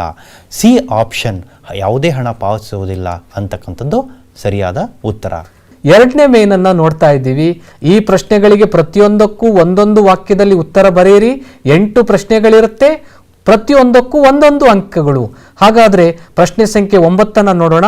ಬಾಂಗ್ಲಾದೇಶದಿಂದ ಬಂದ ಬಹುತೇಕ ನಿರಾಶ್ರಿತರು ಪಶ್ಚಿಮ ಬಂಗಾಳದಲ್ಲಿ ನೆಲೆಸಲು ಏಕೆ ಪ್ರಯತ್ನಿಸಿದರು? ಇತಿಹಾಸ. ಅಧ್ಯಾಯ ಸಂಖ್ಯೆ 9, ಸ್ವಾತಂತ್ರ್ಯೋತ್ತರ ಭಾರತ. ಈ ಅಧ್ಯಾಯದಿಂದ ಈ ಪ್ರಶ್ನೆಯನ್ನು ಆಯ್ಕೆ ಮಾಡಲಾಗಿದೆ. ಬಾಂಗ್ಲಾದೇಶದಿಂದ ಬಂದಂತಹ ಬಹಳಷ್ಟು ನಿರಾಶ್ರಿತರು ಬಂಗಾಳಿ ಭಾಷೆಯನ್ನು ಬಲ್ಲವರಾಗಿದ್ದರು ಅಲ್ವಾ? ಅದರಿಂದ ಅವರು ಬಂಗಾಳದಲ್ಲೇ ನೆಲೆಸಲು ಪ್ರಯತ್ನಿಸಿದರು. ಪ್ರಶ್ನೆ ಸಂಖ್ಯೆ 10, ವೆಲ್ಲೆಸ್ಲಿ ತನ್ನ ಹುದ್ದೆಗೆ ರಾಜೀನಾಮೆ ನೀಡಿ ಇಂಗ್ಲೆಂಡಿಗೆ ಏಕೆ ಹಿಂದಿರುಗಿದನು? ಈ ಒಂದು ಪ್ರಶ್ನೆಯನ್ನ ಇತಿಹಾಸ ವಿಭಾಗದ 2ನೇ ಪಾಠವಾದಂತಹ ಬ್ರಿಟಿಷ್ ಆಳ್ವಿಕೆ ವಿಸ್ತರಣೆ ಪಾಠದಿಂದ ಇದನ್ನು ಆಯ್ಕೆ ಮಾಡಲಾಗಿದೆ. ನೋಡಿ, ವೆಲ್ಲೆಸ್ಲಿಯ ಒಂದು ಯುದ್ಧ ನೀತಿಯನ್ನು ಬ್ರಿಟಿಷ್ ಕಂಪನಿಯ ಡೈರೆಕ್ಟರ್ಗಳು ಅದನ್ನು ಟೀಕೆ ಮಾಡ್ತಾರೆ. ಇದರಿಂದ ಮನನೊಂದಂತಹ ವೆಲ್ಲೆಸ್ಲಿಯು ತನ್ನ ಹುದ್ದೆಗೆ ರಾಜೀನಾಮೆ ಕೊಡ್ತಾರೆ. ಇವರ ಯುದ್ಧ ನೀತಿಯು ಕಂಪನಿಗೆ ಒಂದು ಆರ್ಥಿಕ ಹೊರೆಯನ್ನು ಹೆಚ್ಚಿಸ್ತಕ್ಕಂಥದ್ದು. ಅದರಿಂದ ಆ ಟೀಕೆಗೆ ಮನನೊಂದಂತಹ ವೆಲ್ಲೆಸ್ಲಿಯವರು ರಾಜೀನಾಮೆ ಕೊಟ್ಟು ಸ್ವದೇಶಕ್ಕೆ ಮರಳುತ್ತಾರೆ. ಪ್ರಶ್ನೆ ಸಂಖ್ಯೆ 11, ವಿಶ್ವ ಗ್ರಾಹಕರ ದಿನಾಚರಣೆಯನ್ನು ಯಾವಾಗ ಆಚರಿಸಲಾಗುತ್ತೆ? ಪ್ರತಿ ವರ್ಷ ಮಾರ್ಚ್ 15 ವಿಶ್ವ ಗ್ರಾಹಕರ ದಿನಾಚರಣೆಯನ್ನು ಆಚರಿಸಲಾಗುತ್ತೆ. ಪ್ರಶ್ನೆ ಸಂಖ್ಯೆ 12, ನಿರ್ಗಮನ ಮಾನ್ಸೂನ್ ಮಾರುತಗಳ ಕಾಲವನ್ನ ಈಶಾನ್ಯ ಮಾನ್ಸೂನ್ ಮಾರುತಗಳ ಕಾಲ ಎಂದು ಕರೆಯಲಾಗಿದೆ ಏಕೆ? ನೋಡಿ, ನಿರ್ಗಮನ ಮಾನ್ಸೂನ್ ಮಾರುತಗಳು ಈಶಾನ್ಯ ದಿಕ್ಕಿನಿಂದ ನೈಋತ್ಯ ದಿಕ್ಕಿನ ಕಡೆಗೆ ಬೀಸುವುದರಿಂದ ಇದನ್ನು ನಾವೇನಂತೀವಿ? ಈಶಾನ್ಯ ಮಾರುತಗಳ ಕಾಲ ಅಂತ ಕರಿತೀವಿ. ಪ್ರಶ್ನೆ ಸಂಖ್ಯೆ 13, ಜನಸಾಂದ್ರತೆಯು ಜನಸಂಖ್ಯೆಯಿಂದ ಹೇಗೆ ವಿಭಿನ್ನವಾಗಿದೆ? ಭೂಗೋಳಶಾಸ್ತ್ರದ ಅಧ್ಯಾಯ ಸಂಖ್ಯೆ 12ರಿಂದ ಈ ಪ್ರಶ್ನೆಯನ್ನು ಆಯ್ಕೆ ಮಾಡಲಾಗಿದೆ. ಭಾರತ ಜನಸಂಖ್ಯೆ ಎನ್ನುವಂಥ ಪಾಠ ಇಲ್ಲಿ ಮಕ್ಕಳು ಏನು ಗಮನಿಸಬೇಕು ಅಂದರೆ ಜನಸಾಂದ್ರತೆ ಅರ್ಥನೂ ಬರಿಬೇಕು, ಜೊತೆಗೆ ಜನಸಂಖ್ಯೆಯ ಅರ್ಥವನ್ನ ಬರಿಬೇಕಾಗುತ್ತೆ. ಒಂದು ಚದರ ಕಿಲೋಮೀಟರ್ ವಿಸ್ತೀರ್ಣದಲ್ಲಿ ವಾಸ ಮಾಡ್ತಕ್ಕಂಥ ಒಟ್ಟು ಜನಸಂಖ್ಯೆಯನ್ನು ಜನಸಾಂದ್ರತೆ ಅಂತ ಹೇಳಿದ್ರೆ ಜನಸಂಖ್ಯೆ ಒಂದು ಪ್ರದೇಶದಲ್ಲಿ ವಾಸಿಸುವ ಒಟ್ಟು ಜನರನ್ನು ಹೇಳುತ್ತೆ. ಪ್ರಶ್ನೆ ಸಂಖ್ಯೆ 14, 10ನೇ ಡಿಸೆಂಬರ್ ಅನ್ನ ಮಾನವ ಹಕ್ಕುಗಳ ದಿನವೆಂದು ಏಕೆ ಆಚರಿಸಲಾಗುತ್ತದೆ? ನಿಮಗೆ ಗೊತ್ತಿದೆ, 1948ರಂದು ವಿಶ್ವಸಂಸ್ಥೆ ಮಾನವ ಹಕ್ಕುಗಳನ್ನು ಅಂಗೀಕರಿಸ್ತು. ಆ ದಿನ ಯಾವುದಪ್ಪ ಅಂದರೆ ಡಿಸೆಂಬರ್ 10. ಅದರಿಂದ ಪ್ರತಿ ವರ್ಷ ಡಿಸೆಂಬರ್ 10 ಮಾನವ ಹಕ್ಕುಗಳ ದಿನ ಅಂಥೇಳಿ ಆಚರಿಸ್ತೇವೆ. ಪ್ರಶ್ನೆ ಸಂಖ್ಯೆ 15 ನೋಡ್ತಾ ಇದ್ದೀರಿ. ಶಾಲೆಯಿಂದ ಹೊರಗುಳಿದಿದ್ದ 17 ವರ್ಷದ ಒಬ್ಬ ಬಾಲಕನನ್ನ ಬೆಂಕಿಪಟ್ಟಣ ಕಾರ್ಖಾನೆಯಲ್ಲಿ ಕೆಲಸಕ್ಕೆ ಸೇರಿಕೊಳ್ಳಲು ನಿರಾಕರಿಸಲಾಯಿತು ಏಕೆ? ದುಡಿಮೆ ಪದ್ಧತಿ ನಿಷೇಧ ಮತ್ತು ನಿಯಂತ್ರಣ ಕಾಯ್ದೆಯ ಪ್ರಕಾರ 18 ವರ್ಷದ ಒಳಗಿನ ಯಾವುದೇ ಮಕ್ಕಳನ್ನು ಉದ್ಯೋಗಕ್ಕೆ ಅಪಾಯಕಾರಿ ಕ್ಷೇತ್ರದಲ್ಲಿ ಸೇರಿಸಿಕೊಳ್ಳೋ ಹಾಗಿಲ್ಲ. ಇಲ್ಲಿ ಬೆಂಕಿಪಟ್ಟಣದ ಕಾರ್ಖಾನೆ ಒಂದು ಅಪಾಯಕಾರಿ ಕ್ಷೇತ್ರವಾಗಿರೋದ್ರಿಂದ ಆತನನ್ನು ದುಡಿಸಿಕೊಳ್ಳುವ ಹಾಗೆ ಇಲ್ಲ. ಪ್ರಶ್ನೆ ಸಂಖ್ಯೆ 16, ಆಯವ್ಯಯ ಎಂದರೇನು? ಆಯವ್ಯಯದ ಅರ್ಥವನ್ನು ಬರಿಬೇಕಾಗುತ್ತೆ. ಒಂದು ಆರ್ಥಿಕ ವರ್ಷದಲ್ಲಿ ಒಟ್ಟು ಆದಾಯ ಮತ್ತು ಖರ್ಚುಗಳ ಅಂದಾಜು ಪಟ್ಟಿಯನ್ನು ನಾವೇನಂತೀವಿ? ಆಯವ್ಯಯ ಅಂತ ಹೇಳಿ ಕರಿತೇವೆ. ಈಗ 3ನೇ ಮೇಯ್ನ್ಗೆ ನಾವು ಹೋಗೋಣ. 2 ಅಂಕದ ಒಟ್ಟು 8 ಪ್ರಶ್ನೆಗಳು, 2 ಆಯ್ಕೆಗಳು. ಪ್ರಶ್ನೆ ಸಂಖ್ಯೆ 17, ಉತ್ತರ ಮೈದಾನದ ಪ್ರಾಮುಖ್ಯತೆಯನ್ನು ವಿವರಿಸಿ. ಭಾರತದ ಪ್ರಾಕೃತಿಕ ವಿಭಾಗಗಳು ಪಾಠದಿಂದ ಆಯ್ಕೆ ಮಾಡಲಾಗಿದೆ. ಇದರಲ್ಲಿ ಉತ್ತರ ಮೈದಾನ ಎನ್ನುವುದು ಒಂದು ಮುಖ್ಯವಾದಂಥ ಪ್ರಾಕೃತಿಕ ವಿಭಾಗವಾಗಿದ್ದು ಮಕ್ಕಳು ಈ ಪ್ರಾಕೃತಿಕ ವಿಭಾಗದಿಂದ ಆಗುವಂಥ ಲಾಭಗಳ ಬಗ್ಗೆ, ಪ್ರಾಮುಖ್ಯತೆ ಬಗ್ಗೆ ಬರಿಬೇಕಾಗತ್ತೆ. ಈಗ ಉತ್ತರವನ್ನು ನೀವು ನೋಡ್ತಾ ಇದ್ದೀರಿ, ಇದು ಕೃಷಿಗೆ ಉಪಯುಕ್ತವಾಗಿರ್ತಕ್ಕಂಥದ್ದು. ಅದೇ ರೀತಿ ಮೈದಾನ ಪ್ರದೇಶ ಚಪ್ಪಟೆಯಾಗಿರುವುದರಿಂದ ಇಲ್ಲಿ ಸಾರಿಗೆ ಸಂಪರ್ಕಕ್ಕಾಗಿ ಹಾಗೂ ವಿದ್ಯುತ್ ಹಾಗೂ ಜಲವಿದ್ಯುತ್ ಶಕ್ತಿ ಯೋಜನೆ, ಜಲವಿದ್ಯುತ್ ನಿರ್ಮಾಣಕ್ಕಾಗಿಯೂ ಸಹ ಇದು ಸಹಾಯ ಆಗ್ತದೆ. ಇಲ್ಲಿ ಸಮತಟ್ಟಾದಂತಹ ಭೂಮಿ ಇರೋದ್ರಿಂದ ರಸ್ತೆ, ರೈಲು ಮಾರ್ಗಗಳ ನಿರ್ಮಾಣಕ್ಕೂ ಸಹ ಇದು ಸಹಾಯವಾಗ್ತದೆ. ಮಕ್ಕಳೇ, ಪ್ರಶ್ನೆ ಸಂಖ್ಯೆ 18 ನೋಡ್ತಾ ಇದ್ದೀರಿ. ಮಣ್ಣಿನ ಸವೆತ, ಭೂಗೋಳಶಾಸ್ತ್ರದ ಅಧ್ಯಾಯ ಸಂಖ್ಯೆ 4 ಮಣ್ಣಿನ ಸವೆತ, ಭಾರತದ ಮಣ್ಣುಗಳು ಪಾಠದಿಂದ ಇದನ್ನು ಆಯ್ಕೆ ಮಾಡಲಾಗಿದೆ. ಮಣ್ಣಿನ ಸವೆತವನ್ನು ತಡೆಗಟ್ಟಲು ನಾವು ಏಕೆ ಕ್ರಮ ಕೈಗೊಳ್ಳಬೇಕು? ಮಣ್ಣಿನ ಸಾರವು ಕಡಿಮೆಯಾದರೆ ಕೃಷಿಯ ಉತ್ಪಾದನಾ ಸಾಮರ್ಥ್ಯವೂ ಕಡಿಮೆ ಆಗುತ್ತೆ, ಹೌದಲ್ವಾ? ಅದೇ ರೀತಿ ನದಿ ಪಾತ್ರದಲ್ಲಿ ಹೂಳು ತುಂಬಿಕೊಂಡು ಪ್ರವಾಹ ಉಂಟಾಗುತ್ತೆ. ಇವುಗಳನ್ನು ನೀವು ಮನಸ್ಸಲ್ಲಿಟ್ಕೊಂಡು ಈ ಪ್ರಶ್ನೆಗೆ ಉತ್ತರವನ್ನು ಬರೀಬೇಕಾಗ್ತದೆ. ಪ್ರಶ್ನೆ ಸಂಖ್ಯೆ 19, ಜಾಗತೀಕರಣವು ಪ್ರಪಂಚದ ದೇಶಗಳ ನಡುವೆ ಅವಲಂಬನೆಯನ್ನು ಹೇಗೆ ವೃದ್ಧಿಸುತ್ತದೆ? ನೋಡಿ, ಇಲ್ಲಿ ಸರಕು ಮತ್ತು ಸೇವೆಗಳ ಮುಕ್ತ ಚಲನೆ ಆಗ್ತದೆ, ಅಂತಾರಾಷ್ಟ್ರೀಯ ಬಂಡವಾಳದ ಹರಿವು ಉಂಟಾಗ್ತದೆ ಮತ್ತು ವ್ಯಾಪಕವಾದಂತಹ ತಾಂತ್ರಿಕತೆಯ ಪ್ರಸರಣೆ ಉಂಟಾಗ್ತದೆ. ಗಡಿಯಾಚೆಗಿನ ವ್ಯವಹಾರ ಸಹ ಹೆಚ್ಚಳವಾಗ್ತದೆ. ಪ್ರಶ್ನೆ ಸಂಖ್ಯೆ 20 ನೀವು ನೋಡ್ತಾ ಇದ್ದೀರಿ. ಭಾರತವು ಅಮೆರಿಕಾದೊಂದಿಗೆ ತನ್ನ ವಿದೇಶಾಂಗ ನೀತಿಯನ್ನು ಆಗಾಗ ಹೊಂದಿಸಿಕೊಳ್ಳಬೇಕಾಗುತ್ತದೆ ಏಕೆ? ಇಲ್ಲಿ ಡೆಮಾಕ್ರೆಟಿಕ್ ಮತ್ತು ರಿಪಬ್ಲಿಕ್ ಅಂತಕ್ಕಂತಹ 2 ಪಕ್ಷಗಳಿದ್ದಾವೆ ಅಮೆರಿಕಾದಲ್ಲಿ. ಈ ಪಕ್ಷಗಳಿಗೆ ಸೇರಿದಂತಹ ನೀತಿ ಸಿದ್ಧಾಂತಗಳೇ ಬೇರೆ. ಹಾಗಾಗಿ ಯಾವ ಪಕ್ಷಗಳ ರಾಷ್ಟ್ರಾಧ್ಯಕ್ಷರು ಅಧಿಕಾರಕ್ಕೆ ಬರ್ತಾರೋ ಆಗ ಭಾರತವು ಅವರ ಸಿದ್ಧಾಂತಕ್ಕೆ ತಕ್ಕಂತೆ ತನ್ನ ಅಂತಾರಾಷ್ಟ್ರೀಯ ಸಂಬಂಧವನ್ನು ಬದಲಾಯಿಸ್ಕೊಳ್ಬೇಕಾಗ್ತದೆ, ತನ್ನ ವಿದೇಶಾಂಗ ನೀತಿಯನ್ನು ಸಹ ಹೊಂದಿಸ್ಕೊಳ್ಬೇಕಾಗ್ತದೆ. ಇಲ್ಲಿ ಅಥವಾ ಎನ್ನುವಂಥ ಪ್ರಶ್ನೆಯನ್ನು ಕೇಳಿದ್ದಾರೆ. ಚಾಯ್ಸಸ್, ಈ ಪ್ರಶ್ನೆಗೆ ಚಾಯ್ಸ್ ಕೊಟ್ಟಿದ್ದಾರೆ. ನಾವು ಇವಾಗಲೇ ನೋಡಿದ್ದೀವಿ, 2 ಅಂಕದ ಪ್ರಶ್ನೆಗಳು ಅಂದಾಗ ಚಾಯ್ಸ್ ಎಲ್ಲಿ ಬರುತ್ತೆ ಅಂದರೆ ಅದು ರಾಜ್ಯಶಾಸ್ತ್ರದಿಂದ ಬರುತ್ತೆ. ಹಾಗಾಗಿ ಇಲ್ಲಿ ಒಂದು ಪ್ರಶ್ನೆ ಕಾಣ್ತಾ ಇದೆ ನೋಡಿ. ಭಾರತವು ತನ್ನ ವಿದೇಶಾಂಗ ನೀತಿಯಲ್ಲಿ ಸಾಮ್ರಾಜ್ಯಶಾಹಿ ವಿರೋಧಿ ಮತ್ತು ವರ್ಣಭೇದ ವಿರೋಧಿ ನೀತಿಯನ್ನು ಯಾಕೆ ಅಳವಡಿಸಿಕೊಂಡಿದೆ? ಯಾಕಂದರೆ ಭಾರತ ವಸಾಹತುಶಾಹಿತ್ವವನ್ನು ವಿರೋಧಿಸಿ ಸ್ವತಂತ್ರ ಗಳಿಸ್ಕೊಳ್ತು. ಸುಮಾರು 250 ವರ್ಷಗಳಿಗೂ ಹೆಚ್ಚು ನಾವು ದಾಸ್ಯವನ್ನು ಒಪ್ಪಿಕೊಂಡು ಅವರ ಕೈ ಕೆಳಗಡೆ ನಲುಗಿದ್ದೇವೆ. ಅದರಿಂದ ಈ ರೀತಿಯ ಒಂದು ಸ್ಥಿತಿ ಪ್ರಪಂಚದ ಯಾವುದೇ ರಾಷ್ಟ್ರಗಳಿಗೂ ಬರಬಾರದು. ಹಾಗಾಗಿ ತನ್ನ ವಿದೇಶಾಂಗ ನೀತಿಯಲ್ಲಿ ಸಾಮ್ರಾಜ್ಯಶಾಹಿ ವಿರೋಧಿ ಮತ್ತು ವರ್ಣಭೇದ ವಿರೋಧಿ ನೀತಿಗಳನ್ನು ಅಳವಡಿಸಿಕೊಂಡಿದೆ. ಪ್ರಶ್ನೆ ಸಂಖ್ಯೆ 21, ಪಾನ ನಿಷೇಧ ಚಳುವಳಿ. ಪಾನ ನಿಷೇಧ ಅಂದ ತಕ್ಷಣ ನಮ್ಗೆ ನೆನಪಾಗೋದು ಸಮಾಜಶಾಸ್ತ್ರದ ಕೊನೆಯ ಅಧ್ಯಾಯ. ಪಾನ ನಿಷೇಧ ಚಳುವಳಿಯಲ್ಲಿ ಮಹಿಳೆಯರು ಹೆಚ್ಚಾಗಿ ಐಕ್ಯತೆಯನ್ನು ಪ್ರದರ್ಶಿಸಿದ್ದಾರೆ. ಏಕೆ? ಮಹಿಳೆಯರು ಅನೇಕ ಸಂದರ್ಭಗಳಲ್ಲಿ ಹೋರಾಟ ನಡೆಸಿದ್ರು, ಆದರೆ ವಿಶೇಷವಾಗಿ ಪಾನ ನಿಷೇಧ ಚಳುವಳಿಯಲ್ಲಿ ಎಲ್ಲರೂ ಒಗ್ಗಟ್ಟಾಗಿ ಹೋರಾಟವನ್ನು ನಡೆಸಿದ್ರು. ಯಾಕೆ ಅನ್ನೋದನ್ನ ನೀವಿಲ್ಲಿ ನೋಡ್ಕೊಂಡು ಉತ್ತರ ಬರಿಬೇಕಾಗತ್ತೆ. ಮದ್ಯಪಾನ ಅಂತಕ್ಕಂಥದ್ದು ಒಂದು ದೊಡ್ಡ ಪಿಡುಗಾಗಿರೋದನ್ನು ನಾವು ನೋಡ್ತಾ ಇದ್ದೇವೆ. ತಮ್ಮ ಚಟಕ್ಕಾಗಿ ಚಿಕ್ಕ ಮಕ್ಕಳನ್ನು ದುಡಿಮೆಗೆ ಹಚ್ಚೋದನ್ನು ನಾವು ನೋಡ್ತಾ ಇದ್ದೇವೆ.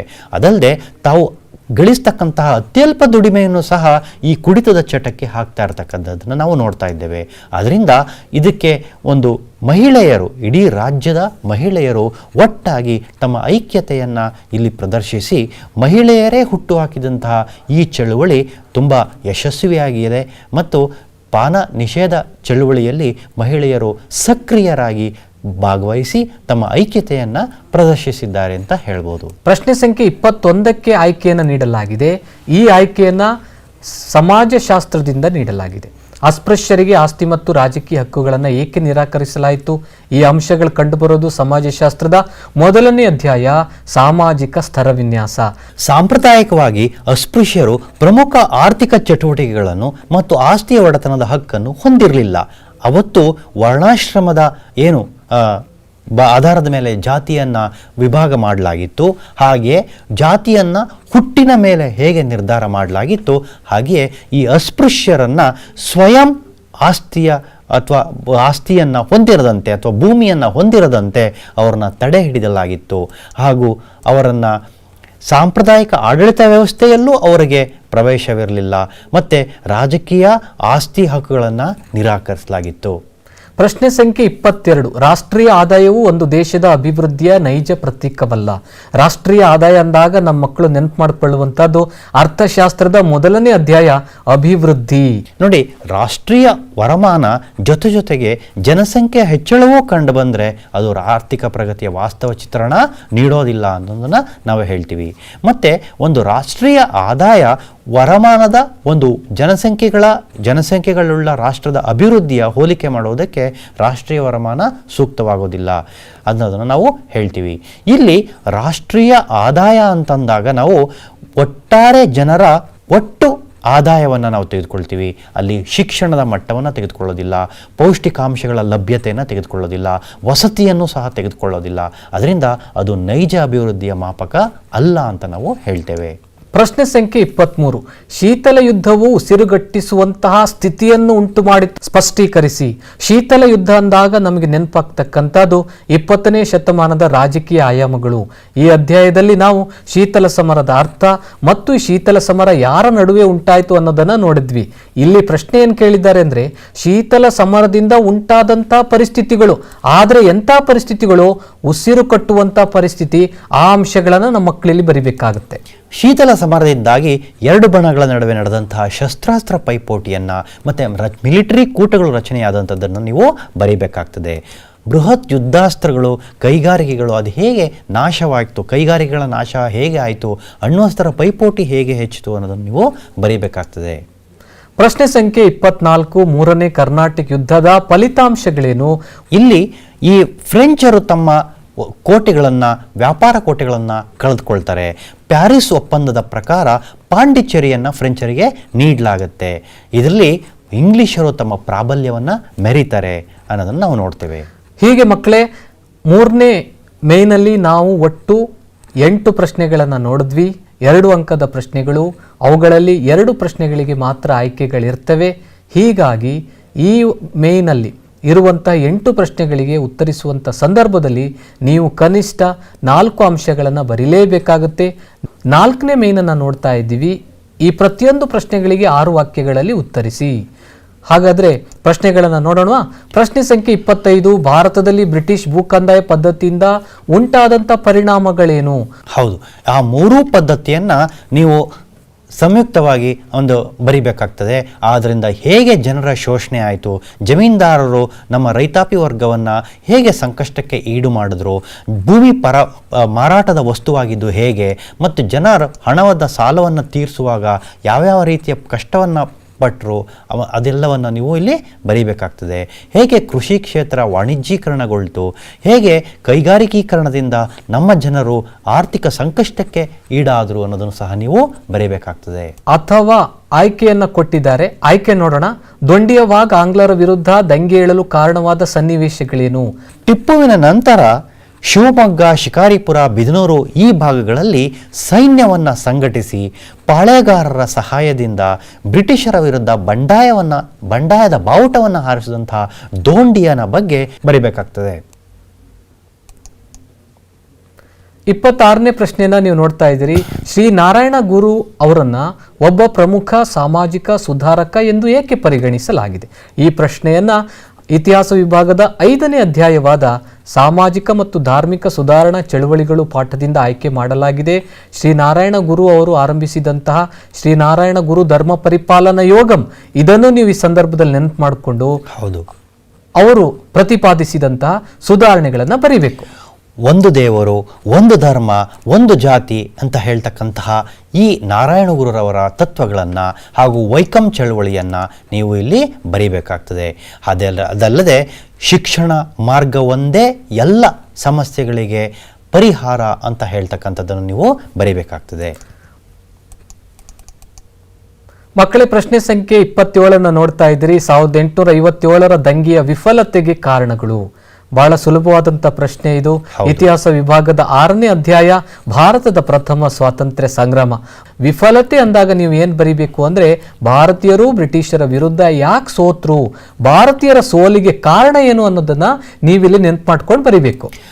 ಇಲ್ಲಿ ಭಾರತದಲ್ಲಿ ಹೇಗೆ ದಂಗೆ ಕೇವಲ ಉತ್ತರ ಭಾರತದ ಅಥವಾ ಮಧ್ಯ ಭಾರತಕ್ಕೆ ಮಾತ್ರ ಅದು ಹೇಗೆ ಸೀಮಿತವಾಯಿತು ಅದನ್ನು ಬರೀಬೇಕು. ಅದಲ್ಲದೆ ಇದೊಂದು ಯೋಜಿತ ದಂಗೆಯಾಗಿರದೆ ಅನಿರೀಕ್ಷಿತ ಕಾರಣಗಳಿಂದ ಪ್ರೇರಿತವಾಗಿದ್ದನ್ನು ನೀವು ಬರೀಬೇಕಾಗ್ತದೆ. ಮತ್ತು ಒಗ್ಗಟ್ಟಿನ ಕೊರತೆ, ಸೂಕ್ತ ಮಾರ್ಗದರ್ಶನದ ಕೊರತೆ, ಶಿಸ್ತಿನ ಕೊರತೆ, ನಾಯಕತ್ವದ ಕೊರತೆ, ಈ ಎಲ್ಲ 6 ಅಂಶಗಳನ್ನು ನೀವು ಬರೆದರೆ ಇದಕ್ಕೆ ನಿಮಗೆ 3 ಅಂಕಗಳು ಸಿಗ್ತವೆ. ಪ್ರಶ್ನೆ ಸಂಖ್ಯೆ 28, ಭ್ರಷ್ಟಾಚಾರ ನಿರ್ಮೂಲನೆಗೆ ಯಾವ ಕ್ರಮಗಳನ್ನು ಕೈಗೊಳ್ಳಬಹುದಾಗಿದೆ? ರಾಜ್ಯಶಾಸ್ತ್ರ ವಿಭಾಗದ ಮೊದಲನೇ ಅಧ್ಯಾಯ ಭಾರತದ ಸಮಸ್ಯೆಗಳು ಮತ್ತು ಅವುಗಳಿಗೆ ಪರಿಹಾರ. ಈ ಅಧ್ಯಾಯದಿಂದ ಈ ಪ್ರಶ್ನೆಯನ್ನು ಆಯ್ಕೆ ಮಾಡಲಾಗಿದೆ. ಭಾರತ ಇವತ್ತು ಅನೇಕ ಸಮಸ್ಯೆಗಳನ್ನು ಎದುರಿಸ್ತಾ ಇದೆ. ಅವುಗಳಲ್ಲಿ ಒಂದು ಸಮಸ್ಯೆ ಆದಂಥ ಭ್ರಷ್ಟಾಚಾರ. ಈ ಸಮಸ್ಯೆಯನ್ನು ಬಗೆಹರಿಸುವುದಕ್ಕೆ ಸರ್ಕಾರ ಕೈಗೊಂಡ ಕ್ರಮಗಳೇನು? ರಾಜಕೀಯ ಇಚ್ಛಾಶಕ್ತಿ, ಸಾರ್ವಜನಿಕರ ಸಹಕಾರ, ಲೋಕಪಾಲ ಸಂಸ್ಥೆ ಮತ್ತು ಲೋಕಾಯುಕ್ತ ಸಂಸ್ಥೆಗಳ ಸ್ಥಾಪನೆ ಹಾಗೂ ಶಿಕ್ಷಣ ಸಂಸ್ಥೆಗಳು ಮತ್ತು ಸಾಮಾಜಿಕ ನಾಯಕರುಗಳ ಒಂದು ಇಚ್ಛಾಶಕ್ತಿ, ಈ ಎಲ್ಲವೂ ಸಹ ಅಲ್ಲಿ ನೀವು ಬರೀಬೇಕಾಗ್ತದೆ. ಸರ್ಕಾರಿ ಕಚೇರಿಗಳಲ್ಲಿ CCTV ಕ್ಯಾಮ್ರಾಗಳನ್ನು ನೀವು ಅಳವಡಿಸ್ತಕ್ಕಂಥದ್ದು ಹಾಗೂ ಶಿಕ್ಷಣವನ್ನು ಕೊಡ್ತಕ್ಕಂಥದ್ದು, ಇವೆಲ್ಲವನ್ನು ಸಹ ನೀವು ಅಲ್ಲಿ ಬರೀಬೇಕಾಗ್ತದೆ. ಪ್ರಶ್ನೆ ಸಂಖ್ಯೆ 29 ನೋಡ್ತಾ ಇದ್ದೀರಿ. ಭಾರತದಲ್ಲಿನ ಸಾಮಾಜಿಕ ಸ್ತರವಿನ್ಯಾಸವು ಇತರೆ ದೇಶಗಳಿಗಿಂತ ಹೇಗೆ ವಿಭಿನ್ನವಾಗಿದೆ? ಸ್ತರವಿನ್ಯಾಸ ಅಂದ ತಕ್ಷಣ ನಮಗೆ ನೆನಪಾಗುವಂತದ್ದು ಸಮಾಜಶಾಸ್ತ್ರದ 1ನೇ ಅಧ್ಯಾಯ ಸಾಮಾಜಿಕ ಸ್ತರವಿನ್ಯಾಸ. ಹೌದು, ಈ ಸಾಮಾಜಿಕ ಸ್ತರವಿನ್ಯಾಸದಲ್ಲಿ ನೋಡಿ, ಬೇರೆ ಬೇರೆ ದೇಶದಲ್ಲಿ ಬೇರೆ ಬೇರೆ ರೀತಿಯ ಸ್ತರವಿನ್ಯಾಸ ಇದೆ. ಉದಾಹರಣೆಗೆ ಪ್ರಾಚೀನ ರೋಮ್ ಪೆಟ್ರೇಷಿಯನ್ ಮತ್ತು ಪ್ಲೆಬಿಷಿಯನ್ ನಡುವೆ ವ್ಯತ್ಯಾಸಗಳಿರ್ತಕ್ಕಂಥದ್ದು. ಅದೇ ರೀತಿ ಭಾರತದಲ್ಲಿ ಕರ್ಮ ಸಿದ್ಧಾಂತದ ಆಧಾರದ ಮೇಲೆ ಬ್ರಾಹ್ಮಣ, ಕ್ಷತ್ರಿಯ, ಶೂದ್ರ, ವೈಶ್ಯ ಎಂಬತಕ್ಕಂಥ 4 ಸಾಮಾಜಿಕ ವಿಂಗಡಣೆಗಳು ಮಾಡಿರ್ತಕ್ಕಂಥದ್ದು. ಹಾಗೆ ಬೇರೆ ಬೇರೆ ದೇಶದಲ್ಲಿ ಬೇರೆ ಬೇರೆ ರೀತಿಯ ಸ್ತರವಿನ್ಯಾಸವಿರೋದ್ರಿಂದ ಭಾರತದಲ್ಲಿ ಕರ್ಮ ಸಿದ್ಧಾಂತದ ಆಧಾರದ ಮೇಲೆ ಸ್ತರವಿನ್ಯಾಸ ರೂಪುಗೊಂಡಿರೋದನ್ನು ನಾವಿಲ್ಲಿ ಬರೀಬೇಕಾಗ್ತದೆ. ಪ್ರಶ್ನೆ ಸಂಖ್ಯೆ 30, ಆರ್ಥಿಕ ಅಭಿವೃದ್ಧಿಯಲ್ಲಿಯೂ ಸಾರಿಗೆಯು ಬಹಳ ಪ್ರಮುಖ ಪಾತ್ರ ವಹಿಸುತ್ತದೆ, ಸ್ಪಷ್ಟೀಕರಿಸಿ. ಭೂಗೋಳಶಾಸ್ತ್ರದ ಅಧ್ಯಾಯ ಸಂಖ್ಯೆ 9 ಭಾರತದ ಸಾರಿಗೆ ಮತ್ತು ಸಂಪರ್ಕ ಅಧ್ಯಾಯದಿಂದ ಈ ಪ್ರಶ್ನೆಯನ್ನು ಆಯ್ಕೆ ಮಾಡಲಾಗಿದೆ. ಇಲ್ಲಿ ಮಕ್ಕಳು ಗಮನಿಸಬೇಕಾದಂತಹದ್ದು 3 ವಿಧದ ಸಾರಿಗೆ ಇದೆ. ರಸ್ತೆ ಸಾರಿಗೆ, ರೈಲು ಸಾರಿಗೆ ಮತ್ತು ವಾಯು ಸಾರಿಗೆ. ಈ 3 ಸಾರಿಗೆಯಿಂದ ಭಾರತದ ಆರ್ಥಿಕ ಅಭಿವೃದ್ಧಿಗೆ ಏನು ಲಾಭ ಉಂಟಾಗುತ್ತದೆ ಅನ್ನೋದನ್ನು ನೆನಪು ಮಾಡಿಕೊಂಡು ನೀವು ಉತ್ತರ ಬರೀಬೇಕು. ವಿದ್ಯಾರ್ಥಿ ಮಿತ್ರರೇ, ನಮ್ಮ ದೇಹದಲ್ಲಿ ಹೇಗೆ ನರಮಂಡಲವು ರಕ್ತದ ಪರಿಚಲನೆಗೆ ಸಹಾಯ ಮಾಡುತ್ತೋ ಹಾಗೆ ದೇಶದ ಆರ್ಥಿಕಾಭಿವೃದ್ಧಿಯಲ್ಲಿ ಸಾರಿಗೆ ಬಹಳ ಪ್ರಮುಖ ಪಾತ್ರವನ್ನು ವಹಿಸುತ್ತೆ. ಈಗಾಗಲೇ ನೀವು ಪುನರ್ಮನನ ಮಾಡಿರೋ ರೀತಿ ಪ್ರಥಮ, ದ್ವಿತೀಯ ಮತ್ತು ತೃತೀಯ ಕ್ಷೇತ್ರಗಳ ಅಭಿವೃದ್ಧಿಗೆ, ಕೈಗಾರಿಕಾ ಪ್ರಗತಿಗೆ, ಮಾರುಕಟ್ಟೆ ವಿಸ್ತರಣೆಗೆ, ದೇಶೀಯ ಮತ್ತು ವಿದೇಶೀಯ ವ್ಯಾಪಾರದ ವೃದ್ಧಿಗೆ ಸಾರಿಗೆ ಪ್ರಮುಖ ಪಾತ್ರವನ್ನು ವಹಿಸುತ್ತೆ. ಇದಕ್ಕೆ ಒಂದು ಆಯ್ಕೆ ಪ್ರಶ್ನೆಯನ್ನು ಕೂಡ ನೀಡಲಾಗಿದೆ. ಕೈಗಾರಿಕೆಗಳು ಆರ್ಥಿಕ ಅಭಿವೃದ್ಧಿಗೆ ಬಹುಮುಖ್ಯವಾದದ್ದು ಸ್ಪಷ್ಟೀಕರಿಸಿ. ಕೈಗಾರಿಕೆಗಳು ಮತ್ತು ಕೃಷಿ ಭಾರತದ ಆರ್ಥಿಕಾಭಿವೃದ್ಧಿಯ ಎರಡು ಕಣ್ಣುಗಳಿದ್ದಂತೆ ಅಂತ ನಾವು ಹೇಳ್ತೀವಿ. ಇವು ರಾಷ್ಟ್ರಾದಾಯ, ತಲಾದಾಯ, ಜೀವನ ಮಟ್ಟ ಎಲ್ಲವನ್ನೂ ಸಹ ಉತ್ತಮಪಡಿಸುತ್ತೆ. ಅದೇ ರೀತಿ ನಮ್ಮ ವಿದೇಶಿ ವಿನಿಮಯವನ್ನು ಸಹ ಹೆಚ್ಚುಗೊಳಿಸುತ್ತೆ. ರಾಷ್ಟ್ರದ ಆದಾಯದ ಜೊತೆಗೆ ಜನರ ಜೀವನ ಮಟ್ಟ ಉತ್ತಮವಾಗ್ತಕ್ಕಂಥದ್ದು, ಉದ್ಯೋಗಾವಕಾಶಗಳ ಲಭ್ಯತೆ, ಸಂಪನ್ಮೂಲಗಳ ಸಮರ್ಥ ಬಳಕೆ ಎಲ್ಲವೂ ಕೈಗಾರಿಕೆಯ ಅಭಿವೃದ್ಧಿಯೊಂದಿಗೆ ಆಗ್ತಕ್ಕಂಥದ್ದು. ಪ್ರಶ್ನೆ ಸಂಖ್ಯೆ 31, ಭೂಕುಸಿತಕ್ಕೆ ಕಾರಣಗಳು ಮತ್ತು ಪರಿಣಾಮಗಳನ್ನು ವಿವರಿಸಿ. ಭೂಗೋಳಶಾಸ್ತ್ರದ 11ನೇ ಅಧ್ಯಾಯವಾದ ಭಾರತದ ನೈಸರ್ಗಿಕ ವಿಪತ್ತುಗಳು ಪಾಠದಿಂದ ಇದನ್ನು ಆಯ್ಕೆ ಮಾಡಲಾಗಿದೆ. ಮಕ್ಕಳೇ, ನಿಮ್ಗೆ ಗೊತ್ತಿರೋ ಹಾಗೆ ನೈಸರ್ಗಿಕ ವಿಪತ್ತುಗಳನ್ನು ಕೊಡಲಾಗಿದೆ. ಕಾರಣಗಳು, ಅವುಗಳಿಂದ ಉಂಟಾಗ್ತಕ್ಕಂಥ ಪರಿಣಾಮಗಳು, ಕೈಗೊಳ್ಳಬಹುದಾದಂಥ ಕ್ರಮಗಳು ಅಥವಾ ಮುನ್ನೆಚ್ಚರಿಕೆ ಕ್ರಮಗಳು ಏನು ಅಂತ ಕರಿತೀವಿ, ಅದನ್ನು ನೀವು ಈಗಾಗಲೇ ಅಧ್ಯಯನ ಮಾಡಿದ್ದೀರಿ. ಆ ನೈಸರ್ಗಿಕ ವಿಪತ್ತುಗಳಲ್ಲಿ ಒಂದಾದಂತಹ ಭೂಕುಸಿತಕ್ಕೆ ಸಂಬಂಧಪಟ್ಟ ಪ್ರಶ್ನೆಯನ್ನು ಇಲ್ಲಿ ಕೇಳಲಾಗಿದೆ. ಯಾವ ರೀತಿಯ ಪ್ರಶ್ನೆ ಅಂದ್ರೆ, ಭೂಕುಸಿತ ಯಾಕೆ ಉಂಟಾಗುತ್ತೆ, ಭೂಕುಸಿತ ಉಂಟಾದ್ಮೇಲೆ ಯಾವ ರೀತಿಯ ಪರಿಣಾಮಗಳು ಉಂಟಾಗುತ್ತೆ ಅನ್ನೋದನ್ನ ನೀವು ಇಲ್ಲಿ ಬರೀಬೇಕಾಗುತ್ತೆ. ಮಕ್ಕಳೇ, ಅವ್ಯಾಹತವಾಗಿ ಅರಣ್ಯ ನಾಶವಾಗ್ತಾ ಇರ್ತಕ್ಕಂಥದ್ದು ನೀವು ನೋಡ್ತಾ ಇದ್ದೀರಿ. ಅದಲ್ಲದೆ ಕಡಲ ಕಡಿದಾದ ಬಂಡೆಯ ತಳವನ್ನು ಏನು ಸವಿತಾ ಇರ್ತಕ್ಕಂಥದ್ದು, ಅದರ ತಳ ಸವಿತಾ ಇರ್ತಕ್ಕಂಥದ್ದು, ಅದರ ಇಳಿಜಾರಿನ ಅಡಿಭಾಗದ ಸವೆತವೂ ಸಹ ಭೂಕುಸಿತಕ್ಕೆ ಕಾರಣವಾಗಿರ್ತಕ್ಕಂಥದ್ದು. ಮಾನವ ಕೃತ್ಯಗಳನ್ನು ನೋಡಿದಾಗ ನಾ ಹೇಳಿದಾಗೆ ಅರಣ್ಯ ನಾಶ, ರಸ್ತೆ ಮತ್ತು ರೈಲು ಸಾರಿಗೆಯನ್ನು ಹಾಕ್ತಕ್ಕಂಥದ್ದು, ದೊಡ್ಡ ದೊಡ್ಡ ಅಣೆಕಟ್ಟುಗಳು, ಜಲಾಶಯ ಯೋಜನೆಗಳನ್ನು, ಜಲವಿದ್ಯುತ್ ಯೋಜನೆಗಳಿಗೆ ನಿರ್ಮಾಣ ಮಾಡ್ತಕ್ಕಂಥ ಸಂದರ್ಭದಲ್ಲಿ ಗಣಿಗಾರಿಕೆಯನ್ನು ನಡೆಸ್ತಕ್ಕಂಥದ್ದು, ಕಲ್ಲು ಗಣಿಗಾರಿಕೆಯನ್ನು ನಡೆಸ್ತಕ್ಕಂಥದ್ದು ಇವೆಲ್ಲವೂ ಸಹ ಭೂಕುಸಿತಕ್ಕೆ ಕಾರಣಗಳಾಗಿದೆ. ಇದರ ಪರಿಣಾಮ ಅಪಾರವಾದಂತಹ ಸಾವು ನೋವುಗಳು, ಆಸ್ತಿ ಪಾಸ್ತಿಗೆ ನಷ್ಟವನ್ನು ಉಂಟು ಮಾಡ್ತಕ್ಕಂಥದ್ದು. ಪ್ರಶ್ನೆ ಸಂಖ್ಯೆ 32, ಗ್ರಾಮೀಣಾಭಿವೃದ್ಧಿಯಲ್ಲಿ ಪಂಚಾಯತ್ ರಾಜ್ ಸಂಸ್ಥೆಗಳು ಹೇಗೆ ಸಹಾಯಕವಾಗಿವೆ? ಇದನ್ನು ಅರ್ಥಶಾಸ್ತ್ರ ವಿಭಾಗದ 2ನೇ ಅಧ್ಯಾಯವಾದ ಗ್ರಾಮೀಣಾಭಿವೃದ್ಧಿ ಪಾಠದಿಂದ ಆಯ್ಕೆ ಮಾಡಲಾಗಿದೆ. ಗ್ರಾಮೀಣಾಭಿವೃದ್ಧಿ ಪಾಠದಲ್ಲಿ ಕಂಡುಬರುವಂಥ ಒಂದು ಪ್ರಮುಖವಾದ ಅಂಶ ಪಂಚಾಯತ್ ರಾಜ್ ವ್ಯವಸ್ಥೆ. ಈ ಪಂಚಾಯತ್ ರಾಜ್ ಸಂಸ್ಥೆಗಳು ನಮ್ಮ ದೇಶದ ಗ್ರಾಮೀಣ ಅಭಿವೃದ್ಧಿಗೆ ಹೇಗೆ ನೆರವನ್ನು ಉಂಟು ಮಾಡುತ್ತದೆ ಅನ್ನೋದನ್ನು ನೀವು ಗಮನಿಸಬೇಕು. ವಿದ್ಯಾರ್ಥಿ ಮಿತ್ರರೇ ನೋಡಿ, 1993ರ 73ನೇ ಸಂವಿಧಾನ ತಿದ್ದುಪಡಿಯ ಪ್ರಕಾರ, ಪಂಚಾಯತ್ ರಾಜ್ ಕಾಯ್ದೆಯ ಪ್ರಕಾರ ನಾವು ಜಿಲ್ಲಾ ಪಂಚಾಯತ್, ತಾಲೂಕ್ ಪಂಚಾಯತ್ ಮತ್ತು ಗ್ರಾಮ ಪಂಚಾಯತ್ಗಳ ಬಗ್ಗೆ ನಾವು ಹೆಚ್ಚು ಅಧ್ಯಯನ ಮಾಡಿದ್ದೇವೆ. ಇದು ಹೇಗೆ ಉದ್ಯೋಗಾವಕಾಶಗಳನ್ನು ಒದಗಿಸ್ತಾ ಇದೆ, ಕೃಷಿ ಮತ್ತು ನೀರಾವರಿ ಹಾಗೂ ಪಶುಸಂಗೋಪನೆಗೆ ಮತ್ತು ಶಿಕ್ಷಣಕ್ಕೆ ಮತ್ತು ಮಹಿಳಾ ಅಭಿವೃದ್ಧಿಗೆ ಹೇಗೆ ಸಹಾಯ ಆಗ್ತಾ ಇದೆ, ಈ ಎಲ್ಲವನ್ನು ಸಹ ನೀವು ಬರೆದರೆ ಗ್ರಾಮೀಣಾಭಿವೃದ್ಧಿಯು ಪಂಚಾಯತ್ ರಾಜ್ ವ್ಯವಸ್ಥೆಯೊಂದಿಗೆ ಅಭಿವೃದ್ಧಿ ಆಗ್ತಾ ಇರೋದನ್ನು ನೀವು ನೋಡಬಹುದು. ಇದೇ ಪ್ರಶ್ನೆಯೊಂದಿಗೆ ಮತ್ತೊಂದು ಆಯ್ಕೆ ಪ್ರಶ್ನೆಯನ್ನು ನೀಡಲಾಗಿದೆ. ಅದು RBIನ ಪ್ರಮುಖ ಕಾರ್ಯಗಳೇನು? ರಿಸರ್ವ್ ಬ್ಯಾಂಕ್ ಆಫ್ ಇಂಡಿಯಾ ನಿರ್ವಹಿಸುವ ಕಾರ್ಯಗಳನ್ನು ನಾವಿಲ್ಲಿ ಬರಿಬೇಕಾಗತ್ತೆ. ಅರ್ಥಶಾಸ್ತ್ರ ವಿಭಾಗದ 3ನೇ ಅಧ್ಯಾಯವಾದ ಹಣ ಮತ್ತು ಸಾಲ ಪಾಠದಿಂದ ಈ ಪ್ರಶ್ನೆಯನ್ನು ಆಯ್ಕೆ ಮಾಡಲಾಗಿದೆ.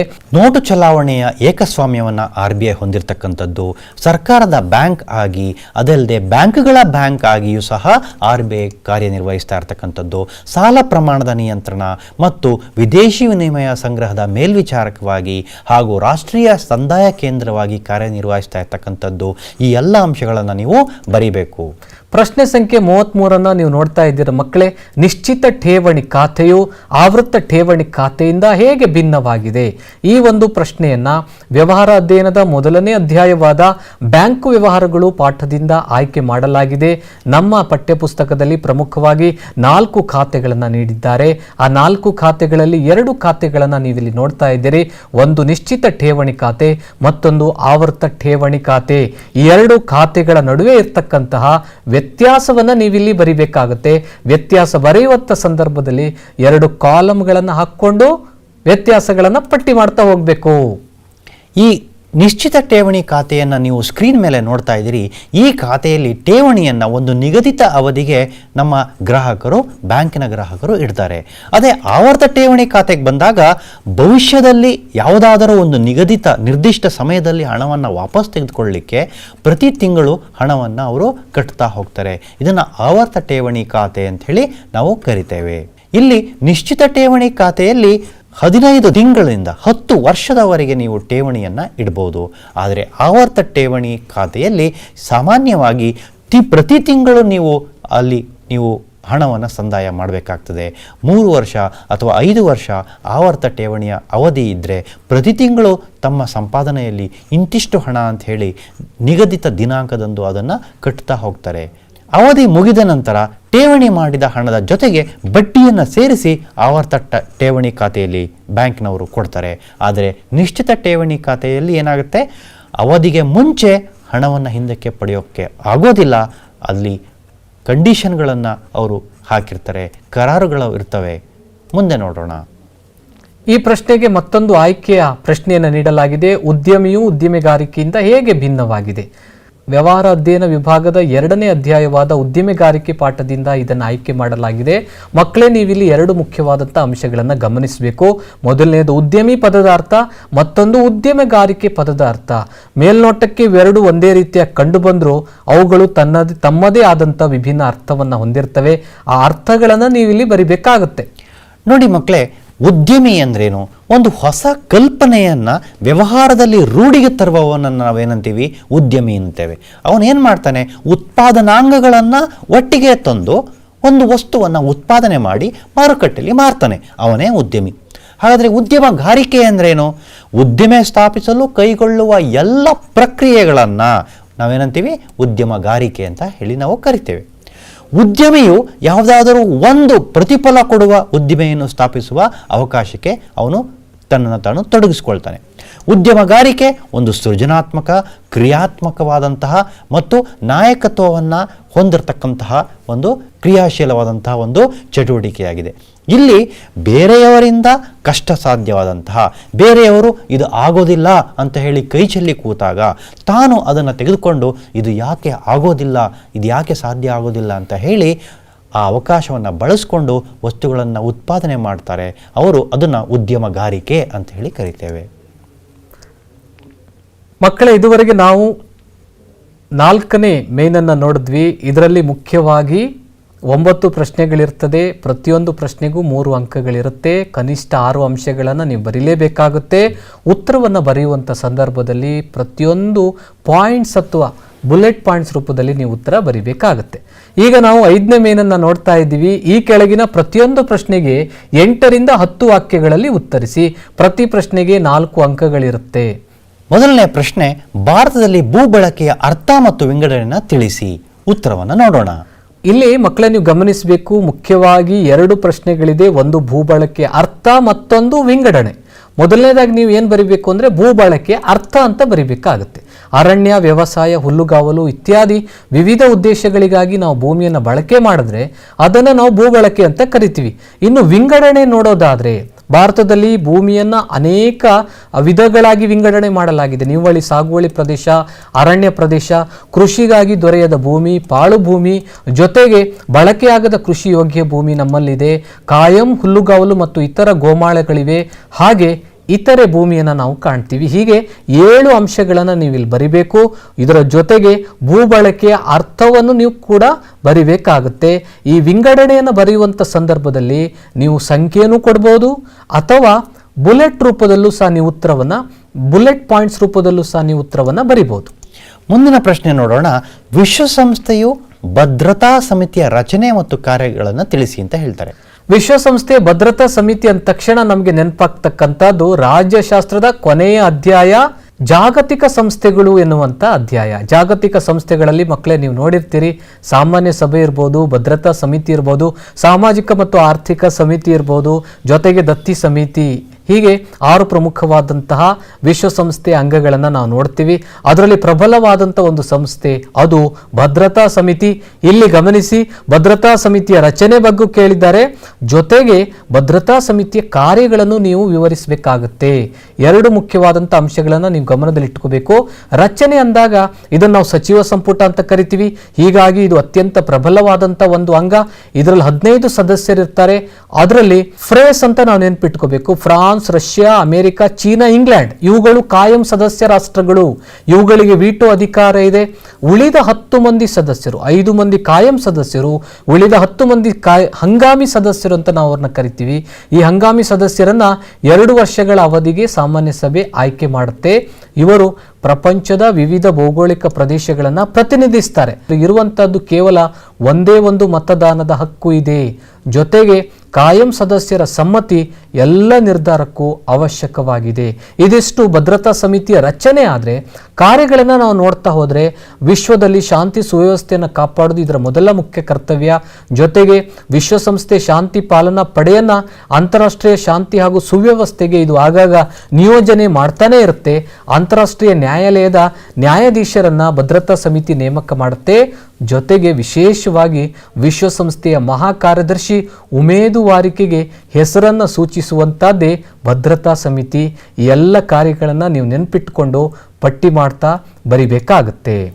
ಮುಂದಿನ ಪ್ರಶ್ನೆ ನಾವು ನೋಡೋದಾದರೆ 36ನೇ ಪ್ರಶ್ನೆ, 4 ಅಂಕದ ಪ್ರಶ್ನೆ. ಭಾರತದ ಸ್ವಾತಂತ್ರ್ಯ ಚಳುವಳಿಯಲ್ಲಿ ತೀವ್ರವಾದಿಗಳು ಪ್ರಮುಖ ಪಾತ್ರವನ್ನು ವಹಿಸ್ತಾರೆ, ಅದನ್ನು ವಿವರಿಸಿ ಅಂತ ಕೇಳಿದ್ದಾರೆ. ತೀವ್ರವಾದಿಗಳು ಅಂದಾಗ ನಮಗೆ ನೆನಪಾಗ್ತಕ್ಕಂಥದ್ದು ಇತಿಹಾಸ ವಿಭಾಗದ 7ನೇ ಅಧ್ಯಾಯವಾದಂಥ ಸ್ವಾತಂತ್ರ್ಯ ಹೋರಾಟ. ಭಾರತದ ಸ್ವಾತಂತ್ರ್ಯ ಹೋರಾಟದಲ್ಲಿ ತೀವ್ರವಾದಿಗಳು ಪ್ರಮುಖವಾದಂಥ ಪಾತ್ರವನ್ನು ವಹಿಸಿದ್ರು. ಮಂದಗಾಮಿಗಳನ್ನು ರಾಜಕೀಯ ಭಿಕ್ಷಕರು ಅಂತ ಕರೆದ್ರು. ಯಾಕೆ ಕರೆದ್ರು ಅಂದರೆ ಮಂದಗಾಮಿಗಳು ಮೃದುವಾದ ಧೋರಣೆಯನ್ನು ಹೊಂದಿದ್ರು. ಆದರೆ ತೀವ್ರಗಾಮಿಗಳು ಅಥವಾ ತೀವ್ರವಾದಿಗಳು ಮೃದುವಾದಂತಹ ನಿಲುವನ್ನು ಅವರು ಹೊಂದಿರಲಿಲ್ಲ. ಬದಲಾಗಿ ಬ್ರಿಟಿಷರ ವಿರುದ್ಧ ಕಠಿಣವಾದಂತಹ ತೀವ್ರವಾದಂಥ ನಿಲುವನ್ನು ಅವರು ಹೊಂದಿದ್ರು. ಅರವಿಂದ ಘೋಷ್, ಬಿಪಿನ್ ಚಂದ್ರಪಾಲ್, ಲಾಲಾ ಲಜಪತ್ ರಾಯ್, ಬಾಲ ಗಂಗಾಧರ್ ತಿಲಕ್ ಪೂರ್ಣ ಸ್ವರಾಜ್ಯವನ್ನು ಪಡೆಯುವಂಥದ್ದು ತೀವ್ರವಾದಿಗಳ ಏಕೈಕ ಗುರಿಯಾಗಿತ್ತು. ಸ್ವಾತಂತ್ರ್ಯ ಹೋರಾಟಕ್ಕೆ ಜನಸಾಮಾನ್ಯರನ್ನ ಸಂಘಟಿಸುವಂಥ ಪ್ರಯತ್ನವನ್ನು ಮಾಡಿದ್ರು. ಜನರನ್ನು ಸಂಘಟಿಸುವ ಉದ್ದೇಶದಿಂದ ಅನೇಕ ಧಾರ್ಮಿಕ ಆಚರಣೆಗಳನ್ನು ಅವರು ಜಾರಿಗೆ ತಂದರು. 1905ರಲ್ಲಿ ಲಾರ್ಡ್ ಕರ್ಜನ್ ಮಾಡಿದ್ದಂಥ ಬಂಗಾಳದ ವಿಭಜನೆಯನ್ನು ಇವರು ತೀವ್ರವಾಗಿ ವಿರೋಧಿಸಿದರು. ಇದರಲ್ಲಿ ತೀವ್ರವಾದಿಗಳಲ್ಲಿ ಪ್ರಮುಖರಾದವರು ಬಾಲಗಂಗಾಧರ ತಿಲಕ್ ಅವರು. ಸ್ವರಾಜ್ಯ ನನ್ನ ಜನ್ಮಸಿದ್ಧ ಹಕ್ಕು, ಅದನ್ನು ನಾನು ಪಡೆದೇ ತೀರುತ್ತೇನೆ ಅಂತ ಅವ್ರು ಹೇಳ್ತಾರೆ. ತಿಲಕರು ಗಣೇಶ, ಶಿವಾಜಿ, ದುರ್ಗಾ ಮುಂತಾದಂತಹ ಧಾರ್ಮಿಕ ಉತ್ಸವಗಳನ್ನು ಜಾರಿಗೆ ತಂದರು. ಯಾಕಂದರೆ ಜನರನ್ನು ಸಂಘಟಿಸುವುದಕ್ಕೆ, ಜನರಲ್ಲಿ ರಾಷ್ಟ್ರೀಯ ಭಾವನೆಯನ್ನು ಬೆಳೆಸುವುದಕ್ಕೆ. ಇದಕ್ಕೆ ಒಂದು ಆಯ್ಕೆ ಪ್ರಶ್ನೆಗಳನ್ನು ಕೊಟ್ಟಿದ್ದಾರೆ. ಏನದು? 2ನೇ ಮಹಾಯುದ್ಧದ ಫಲಿತಾಂಶಗಳನ್ನು ವಿವರಿಸಿ ಅಂತ ಇಲ್ಲಿ ಕೇಳಿದ್ದಾರೆ. ಮಹಾಯುದ್ಧಗಳು ಅಂದಾಗ ನಮಗೆ ನೆನಪಾಗ್ತಕ್ಕಂಥದ್ದು ಇತಿಹಾಸ ವಿಭಾಗದ ಕೊನೆಯ ಅಧ್ಯಾಯ 20ನೇ ಶತಮಾನದ ರಾಜಕೀಯ ಆಯಾಮಗಳು. 1939ರಿಂದ 1945ರವರೆಗೆ ಯುದ್ಧ ನಡೆದಿತ್ತು. ಅದು 2ನೇ ಮಹಾಯುದ್ಧ. 2ನೇ ಮಹಾಯುದ್ಧದ ನಂತರ ಅನೇಕ ಬದಲಾವಣೆಗಳಾದವು. ಪ್ರಪಂಚ ಅದುವರೆಗೆ ಕಂಡು ಕೇಳರಿಯದಂತಹ ಸಾವು ನೋವುಗಳು ಈ ಯುದ್ಧದಿಂದ ಉಂಟಾಯಿತು. ಜೊತೆಗೆ ರಾಜಕೀಯ ಮತ್ತು ಸಾಮಾಜಿಕ ಬದಲಾವಣೆಗಳಾಗಿದ್ದನ್ನು ನಾವು ಕಾಣ್ತೀವಿ. ಮೊದಲನೇ ಮಹಾಯುದ್ಧದ ಬಳಿಕ ಆರಂಭವಾದಂತಹ ರಾಷ್ಟ್ರಸಂಘದ ಜಾಗದಲ್ಲಿ ವಿಶ್ವಸಂಸ್ಥೆ 1945 ಅಕ್ಟೋಬರ್ 24ರಂದು ಆರಂಭವಾಯಿತು. ಜೊತೆಗೆ ಆ ಯುದ್ಧದಲ್ಲಿ ಜಯಗಳಿಸಿದಂಥ America, Russia, China, Britain, France ದೇಶಗಳು ವಿಶ್ವಸಂಸ್ಥೆಯ ಭದ್ರತಾ ಮಂಡಳಿಯ ಕಾಯಂ ಸದಸ್ಯರಾದರು. ಹಾಗೆ ಸೋವಿಯತ್ ರಷ್ಯಾ ಮತ್ತು ಅಮೆರಿಕ 2 ಪರಸ್ಪರ ವಿರೋಧಿಯಾದಂಥ ಶಕ್ತಿಶಾಲಿ ದೇಶಗಳಾಗ್ತವೆ. ಇದರ ಜೊತೆಗೆ ಬ್ರಿಟನ್, ಫ್ರಾನ್ಸ್ ಮುಂತಾದಂಥ ರಾಷ್ಟ್ರಗಳು ತಮ್ಮ ಹಿಡಿತದಲ್ಲಿದ್ದಂಥ ವಸಾಹತುಗಳನ್ನು ಕಳೆದುಕೊಂಡವು. ಅಮೆರಿಕ ಅಣ್ವಸ್ತ್ರವನ್ನು ಪ್ರಯೋಗಿಸಿದ್ದರಿಂದಾಗಿ ಹಿರೋಶಿಮಾ ಮತ್ತು ನಾಗಸಾಕಿಗಳ ಮೇಲೆ ಅಮೆರಿಕ ಬಾಂಬ್ ದಾಳಿ ಮಾಡುತ್ತೆ. ಮುಂದೆ ಅದು ಅಣ್ವಸ್ತ್ರ ಪೈಪೋಟಿಗೆ ದಾರಿ ಮಾಡಿಕೊಟ್ಟಿತು. ಇದರ ಜೊತೆಗೆ ಇದು ಅಮೆರಿಕ ಮತ್ತು ರಷ್ಯಾ ನಡುವೆ ಶೀತಲ ಸಮರಕ್ಕೂ ಸಹ ದಾರಿ ಮಾಡಿಕೊಡುತ್ತೆ. ಹಾಗೆ ಏಷ್ಯಾ ಮತ್ತು ಆಫ್ರಿಕಾ ದೇಶದಲ್ಲಿದ್ದಂಥ ಬಹುತೇಕ ವಸಾಹತುಗಳು ದ್ವಿತೀಯ ಮಹಾಯುದ್ಧದ ನಂತರ ಸ್ವಾತಂತ್ರ್ಯ ಪಡೆದವು. ಈ ಎಲ್ಲ ಪರಿಣಾಮಗಳನ್ನು ನೀವು ಪಟ್ಟಿ ಮಾಡಬೇಕಾಗುತ್ತೆ. ಕನಿಷ್ಠ 8 ಅಂಶಗಳನ್ನಾದರೂ ನೀವಿಲ್ಲಿ ಬರಿಬೇಕು. ಈಗ 37ನೇ ಪ್ರಶ್ನೆ, ಭಾರತದ ವಿಭಜನೆಗೆ ಮುಸ್ಲಿಂ ಲೀಗ್ನ ತಳಹದಿ ಹಾಕಿದ ಪ್ರಮುಖ ಅಂಶಗಳನ್ನು ಅಥವಾ ಬೇರುಗಳನ್ನು ವಿವರಿಸಿ ಅಂತ ಹೇಳಿ ಕೇಳಿದ್ದಾರೆ. ಮುಸ್ಲಿಂ ಲೀಗ್ ಅಂದಾಗ ಮಕ್ಕಳೇ ನಮಗೆ ನೆನಪಾಗ್ತಕ್ಕಂಥದ್ದು ಇತಿಹಾಸ ವಿಭಾಗದ 8ನೇ ಅಧ್ಯಾಯ ಗಾಂಧಿಯುಗ ಮತ್ತು ರಾಷ್ಟ್ರೀಯ ಹೋರಾಟ. ಭಾರತದ ವಿಭಜನೆಗೆ ಮುಸ್ಲಿಂ ಲೀಗ್ನಲ್ಲಿ ತಳಹದಿ ಹಾಕಿದ ಪ್ರಮುಖ ಅಂಶಗಳು ಅಥವಾ ಬೇರುಗಳನ್ನು ವಿವರಿಸಿ. ಭಾರತದ ವಿಭಜನೆಗೆ ಮುಸ್ಲಿಂ ಲೀಗ್ ಹೇಗೆ ಕಾರಣ ಆಯಿತು ಅಂದಾಗ ಮುಸ್ಲಿಂ ಲೀಗ್ 1906ರಲ್ಲಿ ಇದು ಹುಟ್ಟುಕೊಳ್ಳುತ್ತೆ. ಇದರ ಮುಖ್ಯ ಉದ್ದೇಶ ಮುಸ್ಲಿಮರಿಗಾಗಿಯೇ ಪ್ರತ್ಯೇಕವಾದಂಥ ಒಂದು ದೇಶವನ್ನು ಹುಟ್ಟು ಹಾಕುವುದಾಗಿತ್ತು. 1940ರಲ್ಲಿ ಮುಸ್ಲಿಂ ಲೀಗ್ನ ಲಾಹೋರ್ ಅಧಿವೇಶನ ನಡೆದಾಗ ಮಹಮ್ಮದ್ ಅಲಿ ಜಿನ್ನಾ ಅವರು ಹಿಂದೂ ಮತ್ತು ಮುಸ್ಲಿಮರು ಯಾವುದೇ ಕಾರಣಕ್ಕೂ ಒಂದಾಗುವುದಕ್ಕೆ ಸಾಧ್ಯವೇ ಇಲ್ಲ ಅಂತ ಘೋಷಣೆ ಮಾಡ್ತಾರೆ. ಜೊತೆಗೆ ಕಾಂಗ್ರೆಸ್ ಮತ್ತು ಮುಸ್ಲಿಂ ಲೀಗ್ ನಡುವೆ ಮಧ್ಯಂತರ ಸರ್ಕಾರ ರಚಿಸುವಂತ ವಿಚಾರದಲ್ಲೂ ಸಾಕಷ್ಟು ಭಿನ್ನಾಭಿಪ್ರಾಯಗಳು ಉಂಟಾಗುತ್ತೆ. ಮುಸ್ಲಿಮರಿಗಾಗಿ ಪ್ರತ್ಯೇಕವಾದಂಥ ರಾಷ್ಟ್ರ ಸಿಗಲೇಬೇಕು ಅಂತ ಮುಸ್ಲಿಂ ಲೀಗ್ 1946ರ ಆಗಸ್ಟ್ 16ರಂದು ನೇರ ಕಾರ್ಯಾಚರಣೆಗೆ ಕರೆ ನೀಡುತ್ತೆ. ಇದರಿಂದ ದೇಶಾದ್ಯಂತ ಅನೇಕ ಕೋಮು ಗಲಭೆಗಳು ನಡೆದವು. ಡಾಕ್ಟರ್ ಬಾಬು ರಾಜೇಂದ್ರ ಪ್ರಸಾದ್ ಅವರ ಅಧ್ಯಕ್ಷತೆಯಲ್ಲಿ ಸೇರಿದಂಥ ಸಂವಿಧಾನ ಸಭೆಯಲ್ಲಿ ಮುಸ್ಲಿಂ ಲೀಗ್ ಭಾಗವಹಿಸಲಿಲ್ಲ. ಕಾಂಗ್ರೆಸ್ ಮತ್ತು ಮುಸ್ಲಿಂ ಲೀಗ್ನ ಸಂಬಂಧ ತೀರಾ ಹದಗೆಟ್ಟಿತು. ಹಿಂದೂ ಮತ್ತು ಮುಸ್ಲಿಂ ವಿಭಜನೆಯನ್ನು ಸೃಷ್ಟಿಸುವ ಆಸಕ್ತಿಯನ್ನು ಬ್ರಿಟಿಷರು ಹೊಂದಿದ್ರು. ಮುಸ್ಲಿಂ ಲೀಗ್ ಹಾಕಿದ ವಿಭಜನೆಯ ಬೇರುಗಳೇನಿದೆ ಅದು ದೇಶದ ವಿಭಜನೆಗೊಳ್ಳುವುದರೊಂದಿಗೆ ಅಂತ್ಯವಾಯಿತು ಅನ್ನೋದನ್ನು ನೀವಿಲ್ಲಿ ಗಮನಿಸಬೇಕು. ಲಾರ್ಡ್ ಮೌಂಟ್ ಬ್ಯಾಟನರು ಗಾಂಧೀಜಿ, ಮಹಮ್ಮದ್ ಅಲಿ ಜಿನ್ನಾ ಮತ್ತಿತರ ನಾಯಕರೊಂದಿಗೆ ಮಾತುಕತೆಯನ್ನು ನಡೆಸಿ ಭಾರತವನ್ನು ವಿಭಜಿಸುವ ಯೋಜನೆಯನ್ನು ರೂಪಿಸ್ತಾರೆ. 1947ರ ಆಗಸ್ಟ್ 15ರಂದು ಭಾರತ ಮತ್ತು ಪಾಕಿಸ್ತಾನ ಎಂಬ 2 ಪ್ರತ್ಯೇಕ ರಾಷ್ಟ್ರಗಳು ಉದಯಿಸಿದವು.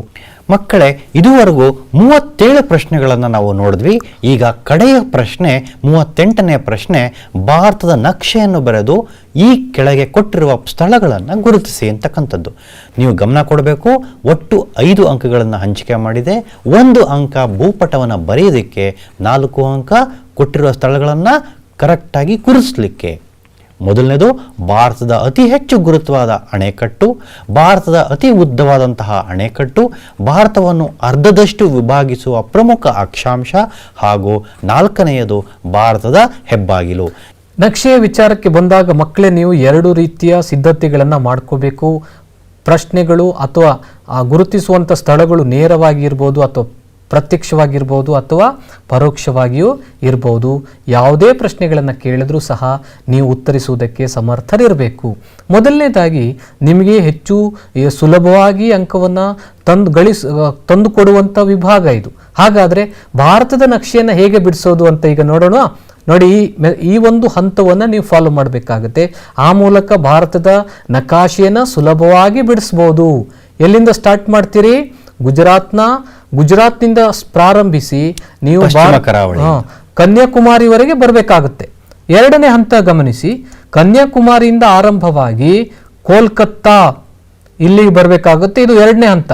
3ನೇ ಹಂತ ನೋಡಿ, ಭಾರತದ ಈಶಾನ್ಯ ರಾಜ್ಯಗಳು, ಇವುಗಳನ್ನು ಗುರುತಿಸಬೇಕು. 4ನೇ ಹಂತ, ಈಶಾನ್ಯ ರಾಜ್ಯಗಳಿಂದ ಆರಂಭಿಸಿ ನಿಮ್ಮ ನಕಾಶೆ ಎಲ್ಲಿಗೆ ಬಂದು ತಲುಪಬೇಕು?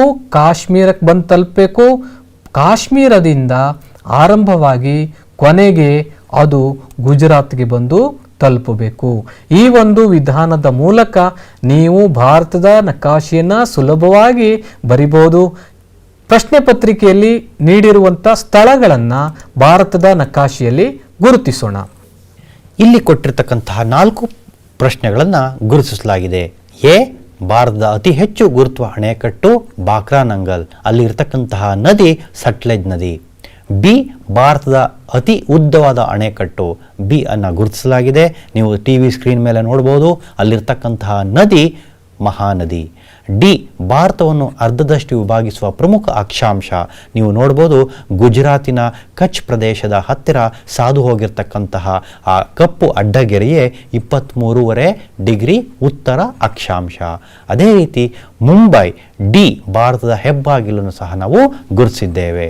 ಈ ರೀತಿ ಗುರುತಿಸಿದ್ದೇ ಆದಲ್ಲಿ ನೀವು ನಕಾಶೆಗೆ 1 ಅಂಕ ಮತ್ತು ಸ್ಥಳವನ್ನು ಗುರುತಿಸಲಿಕ್ಕೆ 4 ಅಂಕ, ಒಟ್ಟು 5 ಅಂಕಗಳನ್ನು ಈಸಿಯಾಗಿ ಪಡ್ಕೊಳ್ಬಹುದು. ನಕಾಶೆ ಪ್ರಶ್ನೆ ನಂತರ ಕೊನೆಯದಾಗಿ ಒಂದು ಪ್ರಶ್ನೆ ಇರುತ್ತೆ. ಅದು ಆರಂಭದಲ್ಲೇ ನಾವು ಹೇಳಿದಾಗೆ ಅದು ಅಂಧ ವಿದ್ಯಾರ್ಥಿಗಳಿಗೆ ಮಾತ್ರ. ಆ ಪ್ರಶ್ನೆಗಳಿಗೆ ನೀವು ಉತ್ತರವನ್ನು ಬರೆಯೋದು ಬೇಕಿಲ್ಲ. ಒಂದು ವೇಳೆ ನೀವು ಉತ್ತರ ಬರೆದ್ರೂ ನಿಮಗೆ ಯಾವುದೇ ರೀತಿಯಾದಂಥ ಅಂಕಗಳು ಸಿಗೋದಿಲ್ಲ ಅನ್ನೋದನ್ನು ನೀವು ಗಮನಿಸಬೇಕಾಗುತ್ತೆ. ಪ್ರೀತಿಯ ವಿದ್ಯಾರ್ಥಿಗಳೇ, ಇದುವರೆಗೆ ನಾವು ಸಮಾಜ ವಿಜ್ಞಾನ ವಿಷಯದಲ್ಲಿ ಒಂದು ಪ್ರಶ್ನೆ ಪತ್ರಿಕೆಯನ್ನು ಆಯ್ಕೆ ಮಾಡಿಕೊಂಡು ಅವುಗಳಿಗೆ ಹೇಗೆ ಉತ್ತರವನ್ನು ಬರಿಬಹುದು, ಯಾವ ರೀತಿಯಾಗಿ ಅಂಶಗಳನ್ನು ಬರಿತಾ ಹೋಗಬೇಕು, ಯಾವ ರೀತಿಯಾಗಿ ಉತ್ತರವನ್ನು ಬರೆದ್ರೆ ಸುಲಭವಾಗಿ ಅಂಕವನ್ನು ಪಡೆಯಬಹುದು ಎನ್ನುವಂಥ ಅನೇಕ ವಿಚಾರಗಳ ಬಗ್ಗೆ ನಾವು ಚರ್ಚೆ ಮಾಡಿದ್ದೆವು. ನಾವು ಇಲ್ಲಿ ಚರ್ಚಿಸಿದಂಥ ಅಂಶಗಳನ್ನು ಗಮನದಲ್ಲಿಟ್ಟುಕೊಂಡು ನೀವು ಪರೀಕ್ಷೆಯಲ್ಲಿ ಉತ್ತರವನ್ನು ಬರಿಬೇಕಾಗುತ್ತೆ. ಈ ಅಂಶಗಳನ್ನು ಗಮನದಲ್ಲಿಟ್ಟುಕೊಂಡು ನೀವು ಉತ್ತರ ಬರೆದದ್ದೇ ಆದರೆ ಖಂಡಿತವಾಗಿಯೂ 38 ಪ್ರಶ್ನೆಗಳಿಗೆ ನೀವು ಉತ್ತರವನ್ನು ಸಮರ್ಥವಾಗಿ ಬರೆಯಬಲ್ಲಿರಿ. ಆಗ ನಿಮಗೆ 80ಕ್ಕೆ 80 ಅಂಕಗಳು ಖಂಡಿತವಾಗಿ ಸಿಗುತ್ತೆ. ಇಷ್ಟನ್ನು ಹೇಳ್ತಾ ಇವತ್ತಿನ ಈ ಪ್ರಶ್ನೋತ್ತರ ಒಂದು ಮಾಲಿಕೆಯನ್ನು ನಾವು ಇವಲ್ಲಿಗೆ ಮುಗಿಸ್ತಾ ಇದ್ದೇವೆ. ನಿಮ್ಮೆಲ್ಲರಿಗೂ ಶುಭವಾಗಲಿ. ನಾನು ಶ್ರೀನಿವಾಸ್ ಪ್ರಸಾದ್. ನಾನು ವಸಂತ್ ಶೆಟ್ಟಿ. ಎಲ್ರಿಗೂ ಶುಭವಾಗಲಿ. ನಮಸ್ಕಾರ. ನಮಸ್ಕಾರ.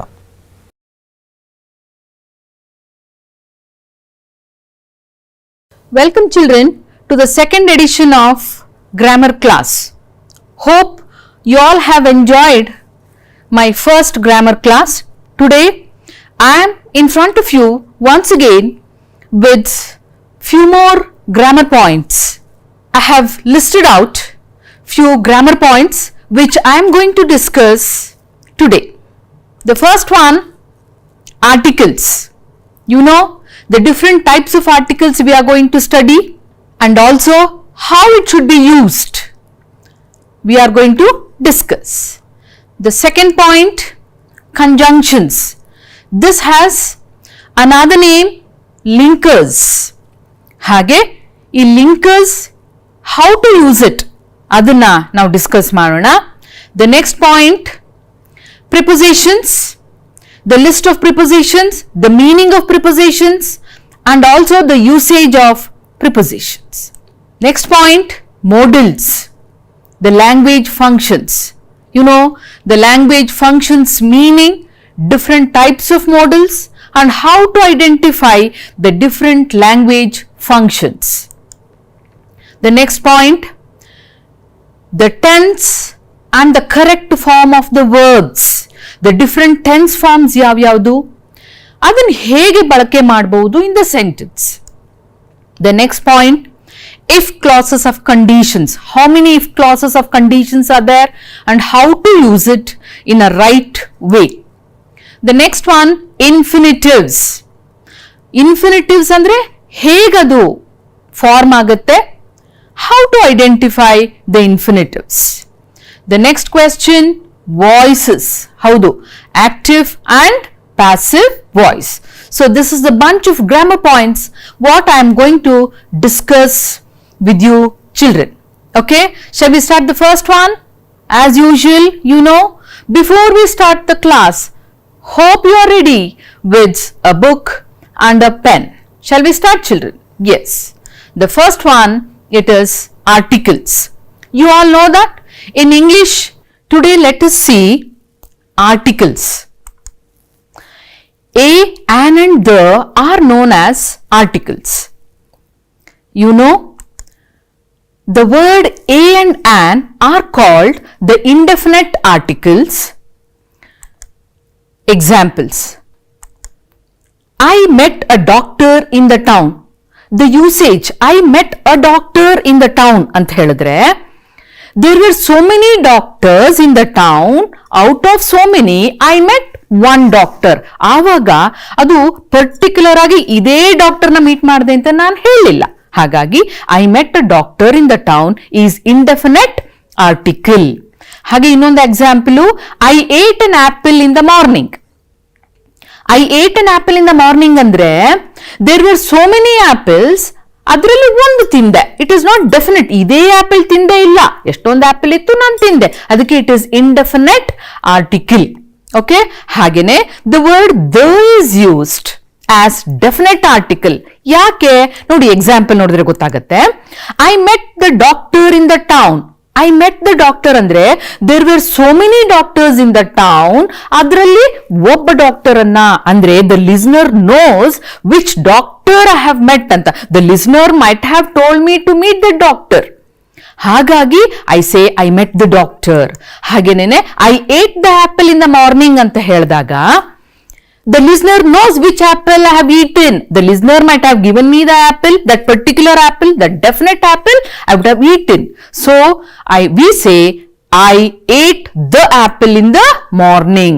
So ಇವಾಗ the next example ನೋಡಿ, a ಎಲ್ಲೆಲ್ಲಿ ಉಪಯೋಗಿಸ್ತೀವಿ?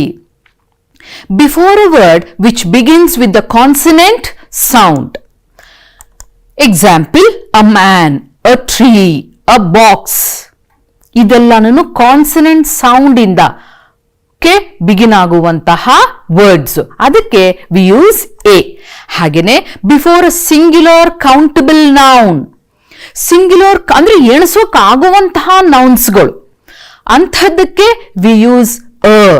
ಉದಾಹರಣೆಗೆ a banana, a box, a pencil, ಈ ತರದ್ದನ್ನ ವಿಚ್ ಕ್ಯಾನ್ ಬಿ ಕೌಂಟೆಡ್, ಅದಕ್ಕೆ ಅ banana, a box ಆ ತರ ಉಪಯೋಗಿಸ್ತೀವಿ. ನಾವು before a consonant sound irrespective of the vowel letters. ನೋಡಿ, ಇದು special, there is a catch here. ಏನಪ್ಪಾ ಅಂತ ಹೇಳಿದ್ರೆ, ಎಕ್ಸಾಂಪಲ್ ನೋಡಿ, ನಮ್ಗೆ ಯೂನಿವರ್ಸಿಟಿ ನೋಡಿದ ತಕ್ಷಣ ಓ ಯು ಇದೆ, ಅದು ವವೆಲ್, ಹಾಗಾಗಿ ಆನ್ ಅನ್ನ ಹಾಕ್ಬಿಡೋಣ. No, definitely not. A university ವಾ ಮತ್ತೆ ಯಾ ಸೌಂಡ್ ಬರುವಂತದ್ದು, ಲೆಟರ್ ಯಾವ್ದಾದ್ರೂ ಆಗಿರ್ಲಿ, ಕಾನ್ಸನೆಂಟ್ ಸೌಂಡ್ ಬಂದಾಗ ವಿ ಯೂಸ್ ಅ. ನೋಡಿ, a university, a uniform, a useful book, a unit, ಈ ತರಹ we use a. Okay, the next one a European. ನೋಡಿ, ಈ ಇದೆ ಆದ್ರೂ ಕೂಡ ವಿ ಸೇ ಯುರೋಪಿಯನ್. ಓಕೆ, ಹಾಗೆ ಅ ಒನ್ ಐಡ್ ಮ್ಯಾನ್, ಓ ಇದೆ, vowel letter, common letters put an, no, it is one eyed man. ಈ ತರಹ though it is vowel letter ಆಗಿದ್ರೂ ಕೂಡ ಅದು ಕಾನ್ಸನೆಂಟ್ ಸೌಂಡ್ ಬರುವುದರಿಂದ ನಾವು a university, a uniform, a useful book, a European, a one eyed man, ಹೀಗೆ ಇದನ್ನೇನೆ sentences ಅಲ್ಲಿ ಕೊಟ್ಟು ನಿಮಗೆ ಫಿಲ್ ಇನ್ ಅನ್ ಆರ್ಟಿಕಲ್ ಅಂತ ಕೇಳೋ ಚಾನ್ಸಸ್ ಇದೆ. ಓಕೆ, ನೆಕ್ಸ್ಟ್ ಒನ್, ಆನ್ ಅನ್ನ ಎಲ್ಲೆಲ್ಲಿ ಬಳಸ್ತೀವಿ ಅಂತ ಹೇಳಿದ್ರೆ ನೋಡಿ, before a word which begins with vowel sound. ಹೌದು, before a word don't look into the letter, please look into the sound. ನೋಡಿ, example, an apple, an R, an honourable man, an MPA, ಹಾಗಾಗಿ an ಅನ್ನ ಬಳಸ್ತೀವಿ. ಹಾಗೆ ಈ ತರದಕ್ಕೆ we do have so many examples like HMT, FRCS, NCC, ಈ ತರಹ we do use an in front of such words. Okay, yes, let us see the next one, where are the used. Okay, yes, when the same thing is mentioned again, ಅಂದ್ರೆ ಒಂದ್ಸಲ mention ಮಾಡಿರ್ತೀವಿ, ಅದೇ ವಿಷಯವನ್ನ ಮತ್ತೆ mention ಮಾಡಿದಾಗ V use the. ಹೇಗೆ ನೋಡಿ, I bought an orange, orange ಹೇಳಿದ್ದೀವಿ, ಐ ಬಾಟ್ ಎನ್ ಆರೆಂಜ್, ಆರೆಂಜ್ಗೆ ಆನ್, ಆದ್ರೆ ಮತ್ತೆ ಅದೇ ಆರೆಂಜ್ ಬಗ್ಗೆ ಮಾತನಾಡ್ತಾ ಇರೋದ್ರಿಂದ we use the orange was sweet. ನೋಡಿ, ಮೊದಲನೇದ್ರಲ್ಲಿ ಆನ್, ಆದ್ರೆ ಎರಡನೇ ಎಕ್ಸಾಂಪಲ್ ದ ಆರೆಂಜ್ ಅಂದ್ರೆ something that orange is already mentioned, ಅದಕ್ಕೋಸ್ಕರ ದ ಆರೆಂಜ್ ಅನ್ನ ಉಪಯೋಗಿಸ್ತೀವಿ. ಹಾಗೆ next one, where there is only one such thing. One such thing ಅಂತ ಹೇಳಿದ್ರೆ ಓನ್ಲಿ ಆ ಥರದ್ದು ಒಂದೇ ಒಂದು ಇದೆ, which is unique. The earth, the sun, the moon, ಇವೆಲ್ಲ ಒಂದೊಂದೇ ಇರೋದಾದ್ರಿಂದ ಅಂತಹದ್ದಕ್ಕೆ we use the. Okay, next one, yes, before the names of famous buildings or monuments. ಹೌದು, ಇವಾಗ ತಾಜ್ ಮಹಲ್, ದ ತಾಜ್ ಮಹಲ್ ಅಂತ ಹೇಳ್ತೀವಿ. The Great Wall of China, see the examples, the great wall of China, the Taj Mahal, ಈ ತರಹ monuments, ಈ ತರ famous buildings ಗೆ we use the. ಹಾಗೆ next one, with a single noun is used, when a single noun is used to represent a whole class. ಉದಾಹರಣೆಗೆ ನೋಡಿ, the dog is a faithful animal. ನಾವು ಒಂದು dog ಬಗ್ಗೆ ಮಾತಾಡ್ತಾ ಇಲ್ಲ, we are talking about the whole class of dogs. ಹಾಗಾಗಿ we use the dog is a faithful animal. Okay, the next, before the names of rivers, seas, oceans and mountains. Rivers ಮುಂದೆ, oceans ಮುಂದೆ, mountains ಮುಂದೆ ಕೂಡ ನಾವು the ಅನ್ನ ಬಳಸ್ತೀವಿ. ಹಾಗೆ few countries ಕೂಡ the. ನೋಡಿ example, the Himalayas, the Vindhyas, the Satpuras, ಹಾಗೆ the Nile, the Ganga, the Krishna, the Godavari, ಹಾಗೇನೆ ದ USA, ಈ ತರ ಕಂಟ್ರೀಸ್ ಕೂಡ ನಾವು ದ ಅನ್ನ ಬಳಸ್ತೀವಿ. Okay, the next one, before the names of holy books. ಹೌದು, ಹೋಲಿ ಬುಕ್ಸ್ ನೋಡಿ, the Bible, the Quran, the Gita, the Bhagavad Gita, ಈ ತರ the front of the holy books we use the. Next one, before superlative adjectives. ಹೌದು, examples the tallest, the largest, the biggest, the prettiest, ಈ ತರ superlative ನ ಮುಂದೆ ಕೂಡ ನಾವು ದ ನ ಬಳಸ್ತೀವಿ. ಹಾಗೆ before newspapers and magazines. ಹೌದು, ನ್ಯೂಸ್ ಪೇಪರ್ ಹೆಸರು ಹೇಳುವಾಗ ಮತ್ತೆ ಮ್ಯಾಗಝೀನ್ಸ್ ಹೆಸರು ಹೇಳುವಾಗ ನೋಡಿ, example the Hindu, the Prajavani, the Vijay Karnataka, the Deccan Herald ಅಥವಾ ದ ಇಲಸ್ಟ್ರೇಟೆಡ್ ವೀಕ್ಲಿ, ಈ ತರಹ ಮ್ಯಾಗಝೀನ್ಸ್ ಮತ್ತೆ ನ್ಯೂಸ್ ಪೇಪರ್ ಮುಂದೆ ಕೂಡ ದ ನ ಬಳಸ್ತೀವಿ. Okay, next, before trains and ships. ಹೌದು, the KK Express, the Brindavan Express, ಹಾಗೆ ದ ವಿಕ್ರಾಂತ್, ಈ ತರಹ the Karnataka Express, the Vikrant, ಹೀಗೆ the names of the ships, trains ಅನ್ನ ಹೇಳುವಾಗ್ಲೂ ಕೂಡ ನಾವು ದ ನ ಬಳಸ್ತೀವಿ. Okay, yes, now let us see how much you have understood, right? Okay, Sri Lanka is dash island. Guess ಮಾಡಿದ್ರಾ? Yes, it is an island. ಆಮೇಲೆ my friend is dash European. ಹೌದು, ನೀವು ಅರ್ಥ ಮಾಡ್ಕೊಂಡಿರೋದು ಕರೆಕ್ಟು, ಯುರೋಪಿಯನ್ ಅಂತಿದೆ, ಹಾಗಾಗಿ you sound ಬರೋದ್ರಿಂದ okay ಏ ಉಪಯೋಗಿಸ್ತೀವಿ. ಇದೇ ಸೆಂಟೆನ್ಸ್ ಅನ್ನ ನಾನು ಬೇರೆ ತರ ಹೇಳ್ತೀನಿ, ಕೇಳಿಸ್ಕೊಳ್ಳಿ. My friends are dash Europeans ಅಂತ ಇದ್ದಾಗ ದ ಯುರೋಪಿಯನ್ಸ್, ಯಾಕೆ ಅದು ಪ್ಲೂರಲ್ ನಲ್ಲಿರುತ್ತೆ. ಸೊ ಇಲ್ಲಿ my friend is a European singular, Europeans ಇದ್ರೆ ಖಂಡಿತ ಅದು the. Dash French defeated the Germans. ಹೌದು, ಇಲ್ಲಿ we are talking about the whole class of French, ಅದಕ್ಕೋಸ್ಕರನೇ the French defeated the Germans. Next example, which is dash tallest tower in India. Definitely correct. ಇಲ್ಲಿ the ಯಾಕೆ ಅಂತ ಹೇಳಿದ್ರೆ tallest superlative ಡಿಗ್ರಿಯಲ್ಲಿದೆ, ಅದಕ್ಕೋಸ್ಕರ the. Next example, my uncle is dash MP. ಹೌದು, MP ಹೇಳುವಾಗ there is vowel sound, ಅದಕ್ಕೋಸ್ಕರ it is an. Yes, now we have completed articles. Let us go to the next topic. It is conjunctions. ನಿಮ್ಮ question ಪೇಪರ್ನಲ್ಲಿ conjunctions ನ linkers ಅಂತ ಕೂಡ ಕೇಳ್ತಾರೆ. You should be aware that conjunctions ಅಥವಾ linkers, a word which joins sentences or words and clauses is known as conjunction. ಇದು a small definition. ನೋಡಿ, examples ಎಷ್ಟೊಂದು ಕಂಜಂಕ್ಷನ್ಸ್ ಇದೆ, ಆದ್ರೆ ನಾನು ನಿಮಗೆ ಯಾವ್ದು ಇಂಪಾರ್ಟೆಂಟ್ ಅಂತ ಅನ್ಸುತ್ತೋ, what we have to concentrate on ಅಂಥದ್ದನ್ನ I have made a list. And but, or, that, yet, because, although, though, still, ಈ ತರ it goes on. Subordinating conjunctions, coordinating conjunctions. ಆದ್ರೆ ನಾವು ಯೂಶಲ್ ಆಗಿ ನಮ್ಮ ಕ್ವೆಶ್ಚನ್ ಪೇಪರ್ ಅಲ್ಲಿ ಕೊಡುವಂತಹ ಗ್ರಾಮರ್ ಅಲ್ಲಿ ಇರುವಂತಹ ಕಂಜಂಕ್ಷನ್ಸ್ ಅನ್ನ ಮಾತ್ರ ಲಿಸ್ಟ್ ಮಾಡಿದ್ದೀನಿ. Okay, yes, if, for, since, till, than, as, ಇದೆಲ್ಲವೂ ಕೂಡ. ನಾವು ದ ಎಕ್ಸಾಂಪಲ್ ನೋಡಿ, everyone likes him dash he has lot of patience. ಹೌದು, ನಿಮ್ಮ ಗೆಸ್ ಕರೆಕ್ಟು, ಬಿಕಾಸ್ ಕೆಲವೊಂದ್ಸಲ ಆಸ್ ಕೂಡ ಬರೆಯೋ ಚಾನ್ಸಸ್ ಇರುತ್ತೆ. Nothing wrong in that. Everyone likes him as he has lot of patience. Second example, he was strong, he could not win the match. Beginning ಅಲ್ಲಿ ಬಂದಿದೆ, guess ಮಾಡಬಹುದು.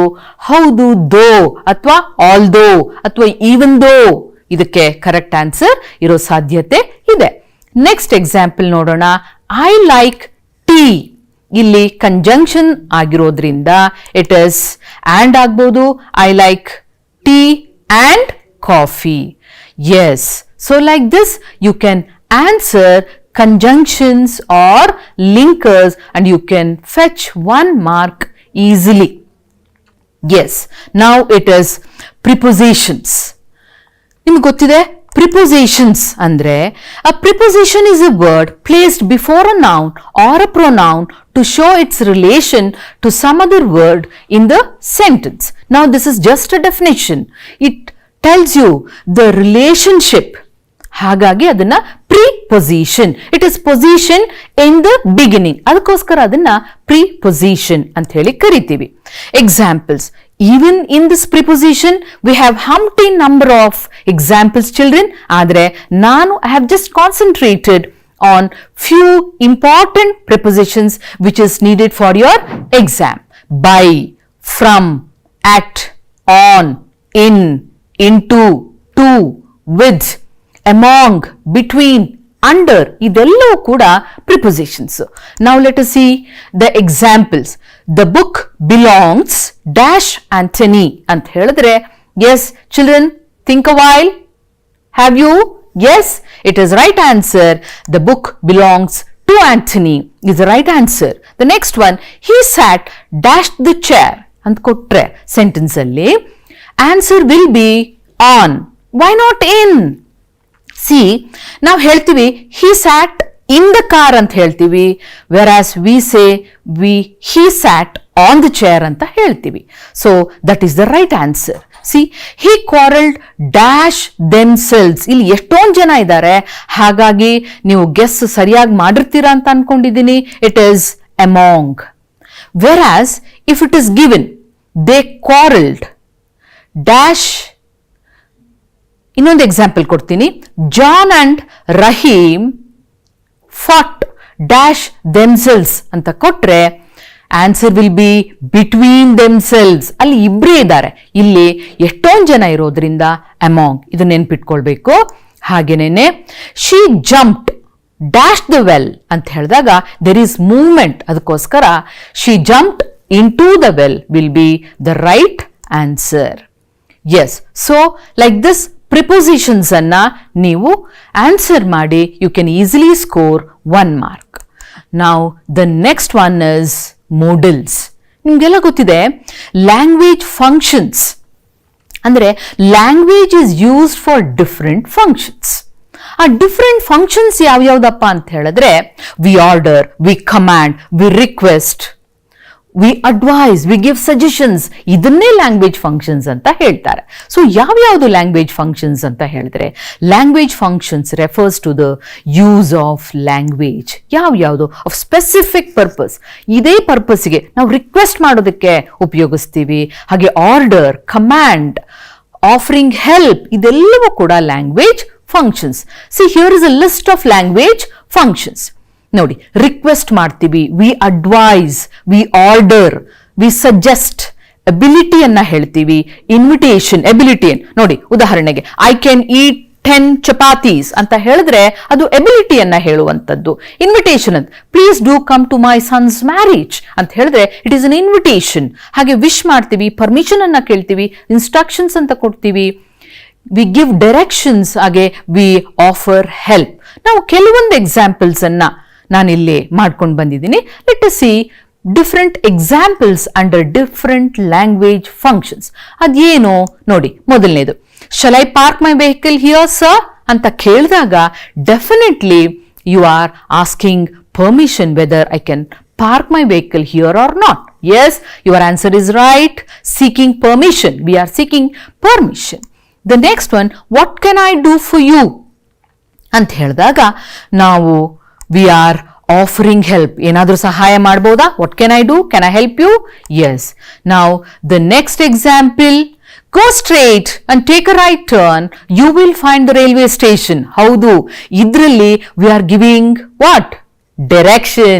Yes, we are giving direction. Go straight, take a right turn and you will find the railway station. That is how we give direct, we give directions. Okay, next may God bless you. ಹೌದು, correct ಆಗಿ answer ನ guess ಮಾಡಿದೀರಾ. It is wishing. We wish people may God bless you, happy birthday, ಈ ತರ wish ಮಾಡ್ತೀವಿ. Don't waste time. ಕೆಲವೊಂದ್ಸಲ ಈ language function tone ಮೇಲೆ ಕೂಡ ಹೋಗುತ್ತೆ. ಆವಾಗ ನೀವು what is there in the word literal meaning ಅನ್ನ ತಗೊಂಡು you can decide. Don't waste time ಅಂತ ಹೇಳಿದಾಗ ಅಡ್ವೈಸ್, ಡೋಂಟ್ ವೇಸ್ಟ್ ಟೈಮ್ ಅಂತ ಹೇಳಿದಾಗ ಅದು ಆರ್ಡರ್ ಕೂಡ ಕೆಲವೊಂದ್ಸಲ ಆಗೋ ಚಾನ್ಸು ಇರುತ್ತೆ. ಆಪ್ಷನ್ಸ್ ಅನ್ನ ನೋಡ್ಕೊಂಡು you can decide whether it is advice or order ಅಂತ ಹೇಳ್ಬಿಟ್ಟು. Turn to page number 50. Usual ಆಗಿ ಇದನ್ನ ಯಾರು ಹೇಳ್ತಾರೆ? ಟೀಚರ್ಸ್. Yes, correct. ಇದನ್ನ ಹೇಳೋದು teachers. Teachers usually give instructions. So it is giving instructions. ಈ ತರ ನಿಮ್ಗೆ MC ಕ್ವೆಶ್ಚನ್ ಅಲ್ಲಿ ಒಂದು ಬರೋ ಚಾನ್ಸ್ ಇರುತ್ತೆ. ಒಂದು ಆ ಸ್ಟೆಮ್ ಅನ್ನ ಏನ್ ಕೊಟ್ಟಿರ್ತಾರೋ ಆ ಸ್ಟೆಮ್ ಅನ್ನ ಓದಿ ಆಮೇಲೆ ಆ 4 ಆಪ್ಷನ್ಸ್ ಅನ್ನ ಓದಿದ್ರೆ I think it will be easy for you to identify the language functions. The next one, it is tenses and correct form of the verb. ಹೌದು, ಇಲ್ಲಿ ವರ್ಬ್ ಯಾವಾಗಲೂ very important in English. Verb ಅಂದ್ರೆ there is no sentence without a verb. The shortest sentence ಅಂತ ಅನ್ಕೊಳ್ಳಿ.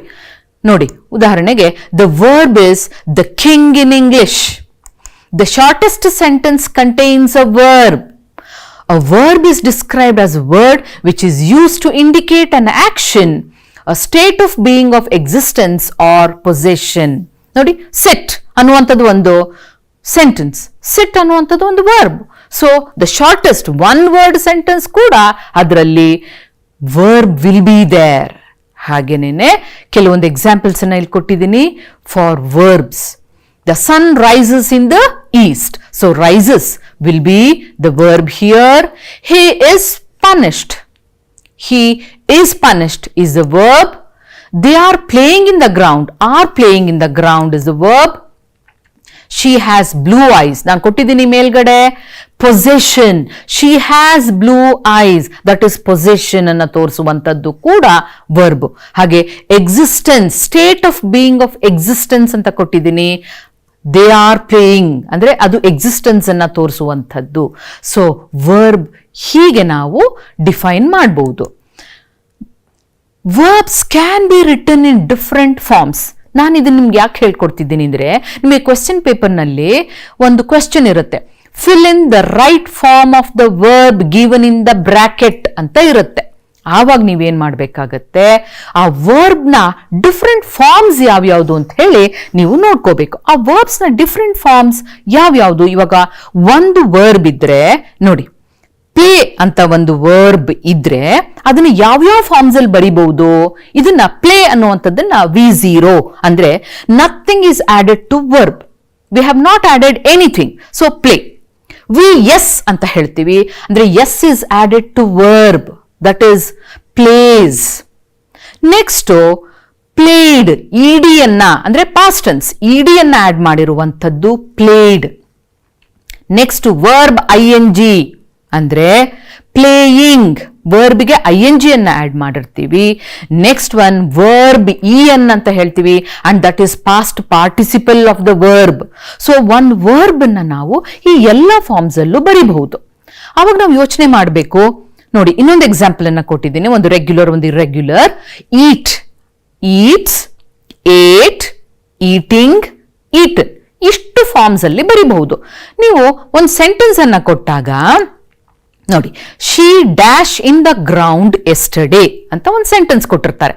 If it is given like this, ನಾವು ಯೋಚನೆ ಮಾಡಬೇಕು, play ಅಂತ ಬ್ರಾಕೆಟ್ ನಲ್ಲಿ ವರ್ಬ್ ಇಸ್ ಗಿವನ್. ಆ ಪ್ಲೇದು ಡಿಫ್ರೆಂಟ್ ಫಾರ್ಮ್ ಯಾವ್ಯಾವುದು? Play, plays, played, playing, played. So ಆ 5 ಫಾರ್ಮ್ ಅಲ್ಲಿ ಯಾವ ಫಾರ್ಮು ಇಲ್ಲಿ ಸೂಟ್ ಆಗತ್ತೆ? ನಿಮ್ಗೆ ಗೊತ್ತಾಗುತ್ತೆ. She dash in the ground yesterday ಅಂತ ಇದೆ, ಆಗೋಗಿರೋದು. So definitely it is past tense. So she played in the ground yesterday. So ಅಲ್ಲಿ ಬ್ರಾಕೆಟ್ ನಲ್ಲಿ ಕೊಟ್ಟಿರುವಂತಹ ವರ್ಬ್ ನ ಡಿಫ್ರೆಂಟ್ ಫಾರ್ಮ್ಸ್ ಅನ್ನ ಬರ್ಕೊಳ್ಳಿ. ಆಮೇಲೆ which suits in the dash ಅದನ್ನ ನೀವು ಫಿಲ್ಅಪ್ ಮಾಡಬೇಕು. ಇನ್ನೊಂದು ಎಕ್ಸಾಂಪಲ್ ನೋಡಿ, he has dash eat an apple in the morning ಅಂತ ಕೊಟ್ಟಿದ್ದೀನಿ. Once again eat, eats, ate, eating, eaten. So this is how the different forms of the eat is. Now ಇವಾಗ ನಾವು he has ಯಾವ form suit ಆಗುತ್ತೆ? It is eaten. He has eaten an apple in the morning. So ಈ ತರ. Next example, one day Sundar dash in front of the house. ಇಲ್ಲೊಂದು special ಇದೆ. ಏನ್ ಕೊಟ್ಟಿದ್ದಾರೆ ಬ್ರಾಕೆಟ್ ನಲ್ಲಿ ಅಂದ್ರೆ ಬಿ ಪ್ಲಸ್ ಸ್ಟ್ಯಾಂಡ್ ಅಂತ ಕೊಟ್ಟಿದ್ದಾರೆ. ಬಿ ಪ್ಲಸ್ ಸ್ಟ್ಯಾಂಡ್ ಅಂತ ಹೇಳಿದಾಗ ನೀವು ನೆನ್ಪಿಟ್ಕೊಳ್ಬೇಕು, be forms of the verbs ಯಾವ್ಯಾವುದು? Be forms of the verbs ಯಾವ್ಯಾವ್ದಪ್ಪ ಅಂದ್ರೆ am, is, are, was, were. ಹಾಗೆ ಸ್ಟ್ಯಾಂಡ್ಗೆ ಕೊಟ್ಟಿದ್ದೀನಲ್ಲ, ಸ್ಟ್ಯಾಂಡ್, ಸ್ಟ್ಯಾಂಡ್ಸ್, ಸ್ಟುಡ್, ಸ್ಟ್ಯಾಂಡಿಂಗ್ ಮತ್ತೆ ಸ್ಟುಡ್. ಸೊ ಯಾವುದು ಸೂಟ್ ಆಗತ್ತೆ? ಒನ್ ಡೇ ಸುಂದರ್ ಬಿ ಫಾರ್ಮ್ಗೆ ವಾಸ್ ಹಾಕಿದೀವಿ, ಸ್ಟ್ಯಾಂಡ್ಗೆ standing. So that is the right answer. ನೋಡಿ, so be forms of the verbs ಯಾವ್ಯಾವ್ದಪ್ಪ ಅಂತ ಹೇಳಿದ್ರೆ am, is, are, was, were. ಹಾಗೆ ಇನ್ನೊಂದು example, his shirt dash torn at the back last week. ನೋಡಿ, ಮತ್ತೆ ಬರೀ ಬಿ ಕೊಟ್ಟಿದ್ದೀನಿ. ಬಿ ಅಂತ ಕೊಟ್ಟಾಗ ನಾನು ಅಲ್ಲಿ be forms of the verbs ಕೊಟ್ಟಿದ್ದೀನಿ, am, is, are, was, were. ಯಾವ್ಯಾವುದು? ಸೊ ಯಾವುದು ಸೂಟ್ ಆಗುತ್ತೆ ಅಂತ ಹೇಳಿದ್ರೆ his shirt was torn because it is last weak.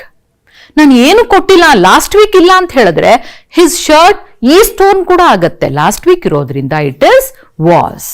So like this you can fill in the correct forms of the verbs.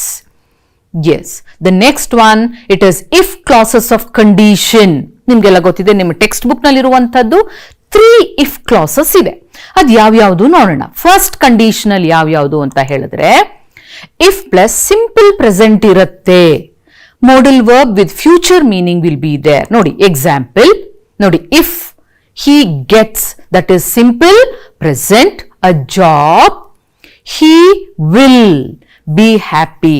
If he gets a job, he will be happy ಇರುತ್ತೆ. ಇನ್ನೊಂದು example, if the taxi comes, ಅದು ಕೂಡ simple present, I will go home. So ಅದು future ಅಲ್ಲಿ ಇರುತ್ತೆ. So present tense ಅಲ್ಲಿ ಇದ್ರೆ gets, comes, present tense ಅಲ್ಲಿ ಇದ್ದಾಗ ಈ ಕಡೆ ವಿಲ್ ಬಿ ದೇರ್. ಇನ್ನೊಂದು ಎಕ್ಸಾಂಪಲ್ ನೋಡಿ, second condition, if plus simple past ಇದ್ರೆ modal verb will be in the past tense. ನೋಡಿ example, if I met the Queen of England, meet, met, met is past tense. I would say hello, I would say hello. So ಈ ತರಹ if I met past tense ಇರೋದ್ರಿಂದ ಅಲ್ಲಿ would ಮಾತ್ರ ನೀವು fill up ಮಾಡಬೇಕಾಗುತ್ತೆ. ಇನ್ನೊಂದು, ಇದು ಥರ್ಡ್ ಕಂಡೀಷನಲ್ ಇಫ್ ಕ್ಲಾಸ್ ಅಲ್ಲಿ ಏನಂತ ಹೇಳಿದ್ರೆ ಇಫ್ ಪ್ಲಸ್ ಪಾಸ್ಟ್ ಪರ್ಫೆಕ್ಟ್ ಇದ್ದಾಗ would plus have plus past participle will be there. ಏನು ಎಕ್ಸಾಂಪಲ್ ಅದಕ್ಕೆ? If I had gone to bed early, I would have got up early. ನೋಡಿ, ಇಲ್ಲಿ had gone, past perfect tense is there. ಈ ಕಡೆಗೆ would have. Please remember, ಹೆಚ್ಚಿನ ಅಂಶ ನಿಮ್ಮ question paper ನಲ್ಲಿ ಈ ಫಾರ್ಮ್ ಅನ್ನ ಥರ್ಡ್ ಕಂಡೀಷನಲ್ ಅನ್ನ ಕೊಡುವಂಥದ್ದನ್ನ ನಾವು ನೋಡಿದ್ದೀವಿ. ಸೊ ಈ ಕಡೆ ಹ್ಯಾಡ್ ಮತ್ತೆ ಪಾಸ್ಟ್ ಪರ್ಫೆಕ್ಟ್ ಟೆನ್ಸ್ ಇದ್ದಾಗ ಈ ಕಡೆ ವುಡ್ ಹ್ಯಾವ್ ಅನ್ನ ನೀವು ಸೆಲೆಕ್ಟ್ ಮಾಡಬೇಕು. So like this you can select. Examples ನೋಡೋಣ ಇವಾಗ. See, if it rains, rains ಅನ್ನುವಂಥದ್ದು present tense. We will not go out. Correct, correct answer. Second one, if we were invited. ನೋಡಿ, ಇಲ್ಲಿ simple past is there. ಖಂಡಿತ ಇಲ್ಲಿ past tense will be there. ನೀವು guess ಮಾಡಿರೋ ಉತ್ತರ correct, would. ಹಾಗೆ next example, if you had asked them money, they would have given you. ನೋಡಿ, had asked ಅಂತ ಇರೋದ್ರಿಂದ would have will be the right answer. ಹಾಗೆ ಇನ್ನೊಂದು ಕೊಟ್ಟಿದ್ದೀನಿ, if he had told the truth, he would have been pardoned. would have. So ಗೊತ್ತಾಗುತ್ತೆ ನಿಮಗೆ. ಇಲ್ಲಿ had told, ಮೂರನೇ ಎಕ್ಸಾಂಪಲ್ ಅಲ್ಲಿ ಹ್ಯಾಡ್ ಆಸ್ಡ್ ಇದ್ದಾಗ ಈ ಕಡೆ ವುಡ್ ಹ್ಯಾವ್ ಅನ್ನ ಆಯ್ಕೆ ಮಾಡ್ತೀರಾ. ವೆರಾಸ್ ಎರಡನೇದ್ರಲ್ಲಿ ಪಾಸ್ಟ್ ಟೆನ್ಸ್, ಸಿಂಪಲ್ ಪಾಸ್ಟ್ ಇರೋದ್ರಿಂದ ವುಡ್ ಅನ್ನ ಆಯ್ಕೆ ಮಾಡಿದ್ದೀರಿ. ಫಸ್ಟ್ ಒನ್ ಅಲ್ಲಿ ರೈನ್ಸ್, ವಿಲ್ ಅನ್ನ ಆಯ್ಕೆ ಮಾಡಬೇಕು. So like this you can select if ಕಂಡೀಷನಲ್ಸ್.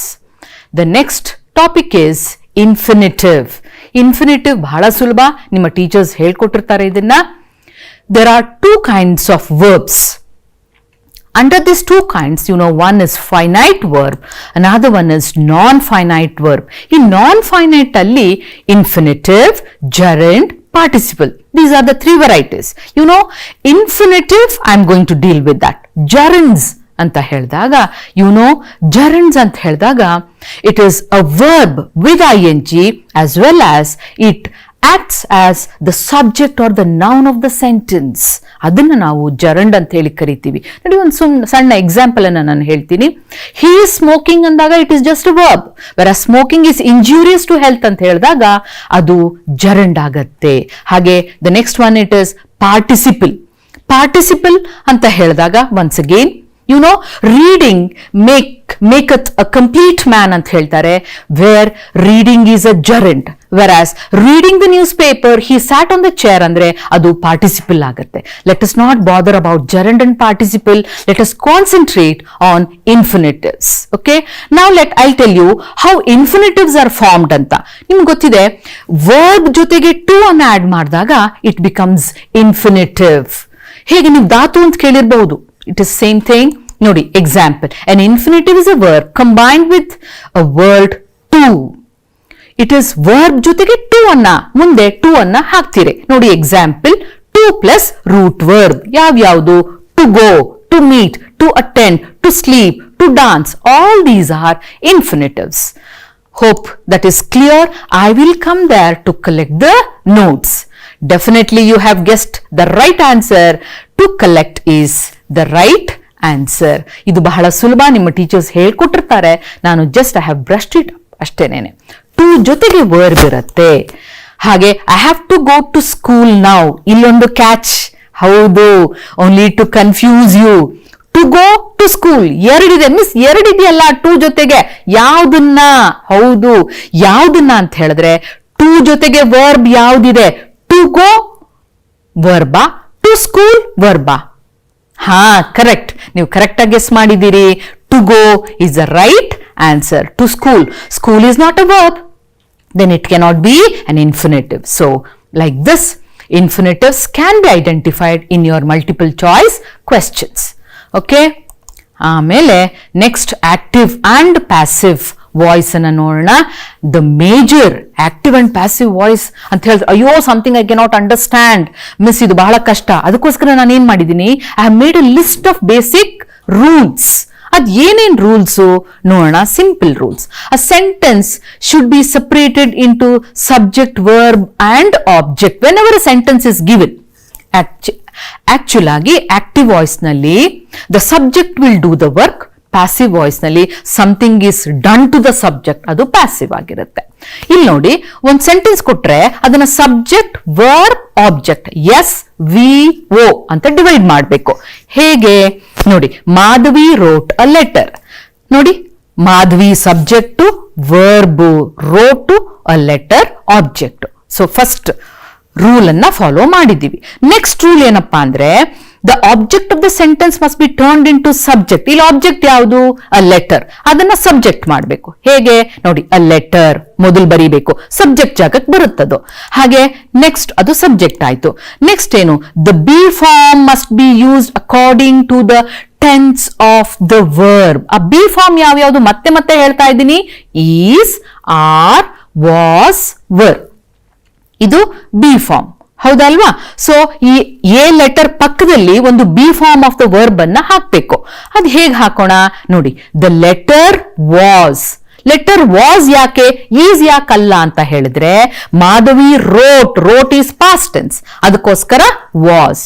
Miss var ಯಾಕಲ್ಲ, A letter singular, ಅದಕ್ಕೋಸ್ಕರ ವಾಸ್. ಹೌದಾ? ನೆಕ್ಸ್ಟ್ ರೂಲ್ ನೋಡೋಣ. Past participle of the verb must be used. ಅಲ್ಲಿ ಒಂದು ವರ್ಬ್ ಇದೆ, A letter. Madhavi wrote a letter. Wrote na past participle written. So next step ಗೊತ್ತಿದೆ ನಿಮ್ಗೆ, a letter was written. ಹಾಗೇನೆ next preposition by must be added. by ಅನ್ನ add ಮಾಡಬೇಕು. a letter was written by add. ಒಂದೊಂದೇ step ನೋಡಿ. a letter object ಇದ್ದಿದ್ದು subject ಆಯ್ತು. Be form of the verb was ಉಪಯೋಗಿಸಿದ್ವಿ. Past participle of the verb ಅನ್ನ ಉಪಯೋಗಿಸಿದ್ವಿ ರಿಟನ್. ನೆಕ್ಸ್ಟ್ ಪ್ರಿಪೊಸಿಷನ್ ಬೈ ಅನ್ನ ಬಳಸಿದ್ವಿ. ನೆಕ್ಸ್ಟ್ ನೋಡೋಣ, the subject must be made the object. Subject ಯಾವುದು? ಮಾಧವಿ. ಇವಾಗ ಏನಾಯ್ತು? A letter was written by Madhavi. So this is the right change, how you are changing from active to passive. Yes. ನೋಡಿ, ಇದೆಲ್ಲ examples. Active and passive ನಲ್ಲಿ he speaks the truth. ಅದನ್ನ passive ಮಾಡುವಾಗ the truth is spoken by him. The truth is spoken by him ಅಂತ ಹೇಳಿದಾಗ he speaks. Present tense ಇರೋದ್ರಿಂದ ಇಲ್ಲಿ the truth is spoken ಅಂತ ಮಾಡಿದ್ದೀನಿ. ಸೊ ಎರಡನೇ ಎಕ್ಸಾಂಪಲ್ ನೋಡಿ, ಟ್ರೂತ್ ಏನಾಗಿದೆ? ಸಬ್ಜೆಕ್ಟ್ ಪ್ಲೇಸಿಗೆ ಬಂದಿದೆ. ಸ್ಪೀಕ್ಸ್ ಪ್ರೆಸೆಂಟ್ ಟೆನ್ಸ್ ಆಗಿರೋದ್ರಿಂದ ಈಸ್ ಅನ್ನ ಬಳಸಿದ್ದೀನಿ. ಸ್ಪೀಕ್ಸ್ ನ past participle spoken. Preposition by ನ ಆಡ್ ಮಾಡಿದ್ದೀನಿ. He becomes him. ಹೀಗೆ I have changed. He speaks the truth. The truth is spoken by him. ಹಾಗೆ next one, my sister painted a picture. ನೋಡಿ, SVO my sister subject, painted verb, a picture object. A picture ಮೊದಲು ಹಾಕೊಂಡಿದ್ದೀನಿ, ಅಂದ್ರೆ ಏನಾಯ್ತು? Object subject ಆಗಿದೆ. Painted past tense ಇರೋದ್ರಿಂದ was painted, was ಹಾಕೊಂಡಿದ್ದೀನಿ. Painted ನ past participle is painted. Paint present tense, painted past tense, past participle painted. ನಿಮ್ಗೆ ಗೊತ್ತಿದೆ ಒಂದು ಸೀಕ್ರೆಟ್ ಏನಪ್ಪಾ ಅಂತ ಹೇಳಿದ್ರೆ, ಪಾಸ್ಟ್ ಪಾರ್ಟಿಸಿಪಲ್ ಅನ್ನ ಉಪಯೋಗಿಸ್ಬೇಕು ಪ್ಯಾಸಿವ್ ವಾಯ್ಸ್ ನಲ್ಲಿ. ಯಾವ ವರ್ಡು ಇಡಿ ತಗೊಂಡು ಪಾಸ್ಟ್ ಟೆನ್ಸ್ ಆಗುತ್ತೋ it remains same in past participle. ನೋಡಿ, ಇವಾಗ ಟಾಕ್, ಟಾಕ್ಡ್, ಟಾಕ್ಡ್ ಹಾಗೆ ಉಳ್ಕೊಳ್ಳುತ್ತೆ. ನೆಕ್ಸ್ಟ್ ಪ್ರಿಪೊಸಿಷನ್ ಬೈ ಅನ್ನ ಬಳಸಬೇಕು. ಹಾಗೆ a picture was painted by my sister subject ಆಗಿದ್ದು ಇಲ್ಲಿ ಆಬ್ಜೆಕ್ಟ್ ಆಗಿದೆ. ಅದು ಎರಡನೇ ಎಕ್ಸಾಂಪಲ್. ಮೂರನೇ example, Madhu is posting a letter. ನೋಡಿ, Madhu is posting a letter. ಇದರ ಸ್ಪೆಷಲ್ ಏನಪ್ಪಾ ಅಂತ ಹೇಳಿದ್ರೆ ಈಸ್ ಪೋಸ್ಟಿಂಗ್ ಇದೆ, ವರ್ಬ್ ING ಫಾರ್ಮ್ ಇದೆ. ಅದನ್ನ ಹೇಗೆ, how to change this? Madhu subject, is posting verb, a letter object. ಅದನ್ನ ಮತ್ತೆ OVS ಮಾಡಬೇಕು. ಓ ಅಂದಾಗ ಅ ಲೆಟರ್ ಹಾಕೊಂಡಿದ್ದೀನಿ. ಈಸ್ ಪೋಸ್ಟಿಂಗ್, ಈಸ್ ಹಾಕೊಂಡು ನಿಮ್ ನೆನ್ಪಿಟ್ಕೊಳ್ಳಿ ಮಕ್ಕಳ, ಪೋಸ್ಟಿಂಗ್ ಇರೋದ್ರಿಂದ we are writing being. A letter singular ಆಗಿರೋದ್ರಿಂದ ಈಸ್ ಅನ್ನು ಉಪಯೋಗಿಸಿದ್ದೀನಿ. So a letter is being posted. Post present tense, posted past tense, posted will be past participle. ಮತ್ತೆ ಬೈ ಪ್ರಿಪೊಸಿಷನ್ ಬೈ ಮಧು ಅನ್ನ ಹಾಕಿದ್ದೀನಿ. ಹಾಗೆ next example, RK Narayan has written the guide. So ಇಲ್ಲಿ ಇನ್ನೊಂದು special, ಇಲ್ಲಿ ಒಂದೊಂದು ಸೆಂಟೆನ್ಸ್ ಕೂಡ ಒಂದೊಂದು ಬೇರೆ ತರಹ ಕೊಟ್ಟಿದ್ದೀನಿ ನಾನು. Has written is the verb. So it is present, perfect tense have given, RK Narayan will be subject, has written verb, the guide will be object. So the guide object present, subject ಆಗುತ್ತೆ. has ಇದ್ರೆ ನೆನ್ಪಿಟ್ಕೊಳ್ಳಿ ಮಕ್ಕಳ, has been ಅನ್ನ ನೀವು add ಮಾಡಬೇಕು. has ಇರ್ಲಿ, have ಇರ್ಲಿ, had ಇರ್ಲಿ, been ಅನ್ನ ಆಡ್ ಮಾಡ್ತೀರಾ. ಓಕೆ, ಆಮೇಲೆ ರಿಟನ್, ಅಲ್ಲೇ ಪಾಸ್ಟ್ ಪಾರ್ಟಿಸಿಪಲ್ ಕೊಟ್ಟಿರೋದ್ರಿಂದ ರಿಟನ್ ಬೈ ಪ್ರಿಪೊಸಿಷನ್ ಹಾಕೊಂಡಿದ್ದೀವಿ. Next RK Narayan subject object ಆಗಿದೆ. ನೆಕ್ಸ್ಟ್ ಪದ್ಮಾ ಸಿಂಗ್ಸ್ ಸಾಂಗ್ಸ್, ಇಲ್ಲಿ ಪ್ಲೂರಲ್ ಅನ್ನ ಒಂದು ಕೊಟ್ಟಿದ್ದೀನಿ ನೋಡಿ. ಸಾಂಗ್ಸ್ ಏನಾಗಿದೆ, ಅಲ್ಲಿ ಆಬ್ಜೆಕ್ಟು, ಇಲ್ಲಿ ಸಬ್ಜೆಕ್ಟ್ ಆಗಿದೆ. ಸಾಂಗ್ಸ್ ಇರೋದ್ರಿಂದ ಆರ್ ಅನ್ನ ಬಳಸ್ತೀನಿ. Be forms of the verb. sing, sang, sung is past participle. ಹಾಗಾಗಿ ಸಂಗನ್ನು ಬಳಸಿದ್ದೀನಿ ಬೈ ಪ್ರಿಪೊಸಿಷನ್ನು. ಸೊ ಪದ್ಮ ಸಿಂಗ್ಸ್ ಸಾಂಗ್ಸ್ ಅಂತಿದ್ದಾಗ songs are sung by Padma. Next, mother was cooking a nice meal. A nice meal was being cooked by mother. ಇಲ್ಲಿ ಕೂಡ ING form ಇದೆ. ಏನು speciality ಅಂತ ಹೇಳಿದ್ರೆ ನೋಡಿ, ಅ ನೈಸ್ ಮೀಲು ಅಲ್ಲಿ ಆಬ್ಜೆಕ್ಟ್ ಇದ್ದಿದ್ದು ಇಲ್ಲಿ ಸಬ್ಜೆಕ್ಟ್ ಆಗಿದೆ. ನೈಸ್ ಮೀಲ್ ಹಾಕಿದ್ರೆ ವಾಸ್ ಕುಕಿಂಗ್ಗೆ ING ವರ್ಬ್ ING ಇದ್ರೆ ಬೀಯಿಂಗ್ ಅನ್ನ ಹಾಕ್ಬೇಕು ಅಂತ ನಾನು ಹೇಳಿದೆ. So was being cooked, past participle of cook, cooked, cooked ಅದೇ ವರ್ಡ್ ಇರುತ್ತೆ. ನೆಕ್ಸ್ಟ್ ಬೈ ಪ್ರಿಪೊಸಿಷನ್ನು ಮದರ್, ಮದರ್ ಸಬ್ಜೆಕ್ಟ್ ಆಗಿದ್ದು ಇಲ್ಲಿ ಆಬ್ಜೆಕ್ಟ್ ಆಗಿದೆ. Next one, I can do the work ಅಂತ ಹೇಳಿದಾಗ ನೋಡಿ, the work can be done by me. Yes children, ನಂಗನ್ಸುತ್ತೆ we have discussed few varieties of active and passive voice. Hope you have enjoyed the grammar class and this was of little help to you ಅಂತ ಹೇಳಿ ನನಗೆ ಅನ್ಸುತ್ತೆ. We will meet in the next grammar class and this is Vedavati and thanking you. Thank you children.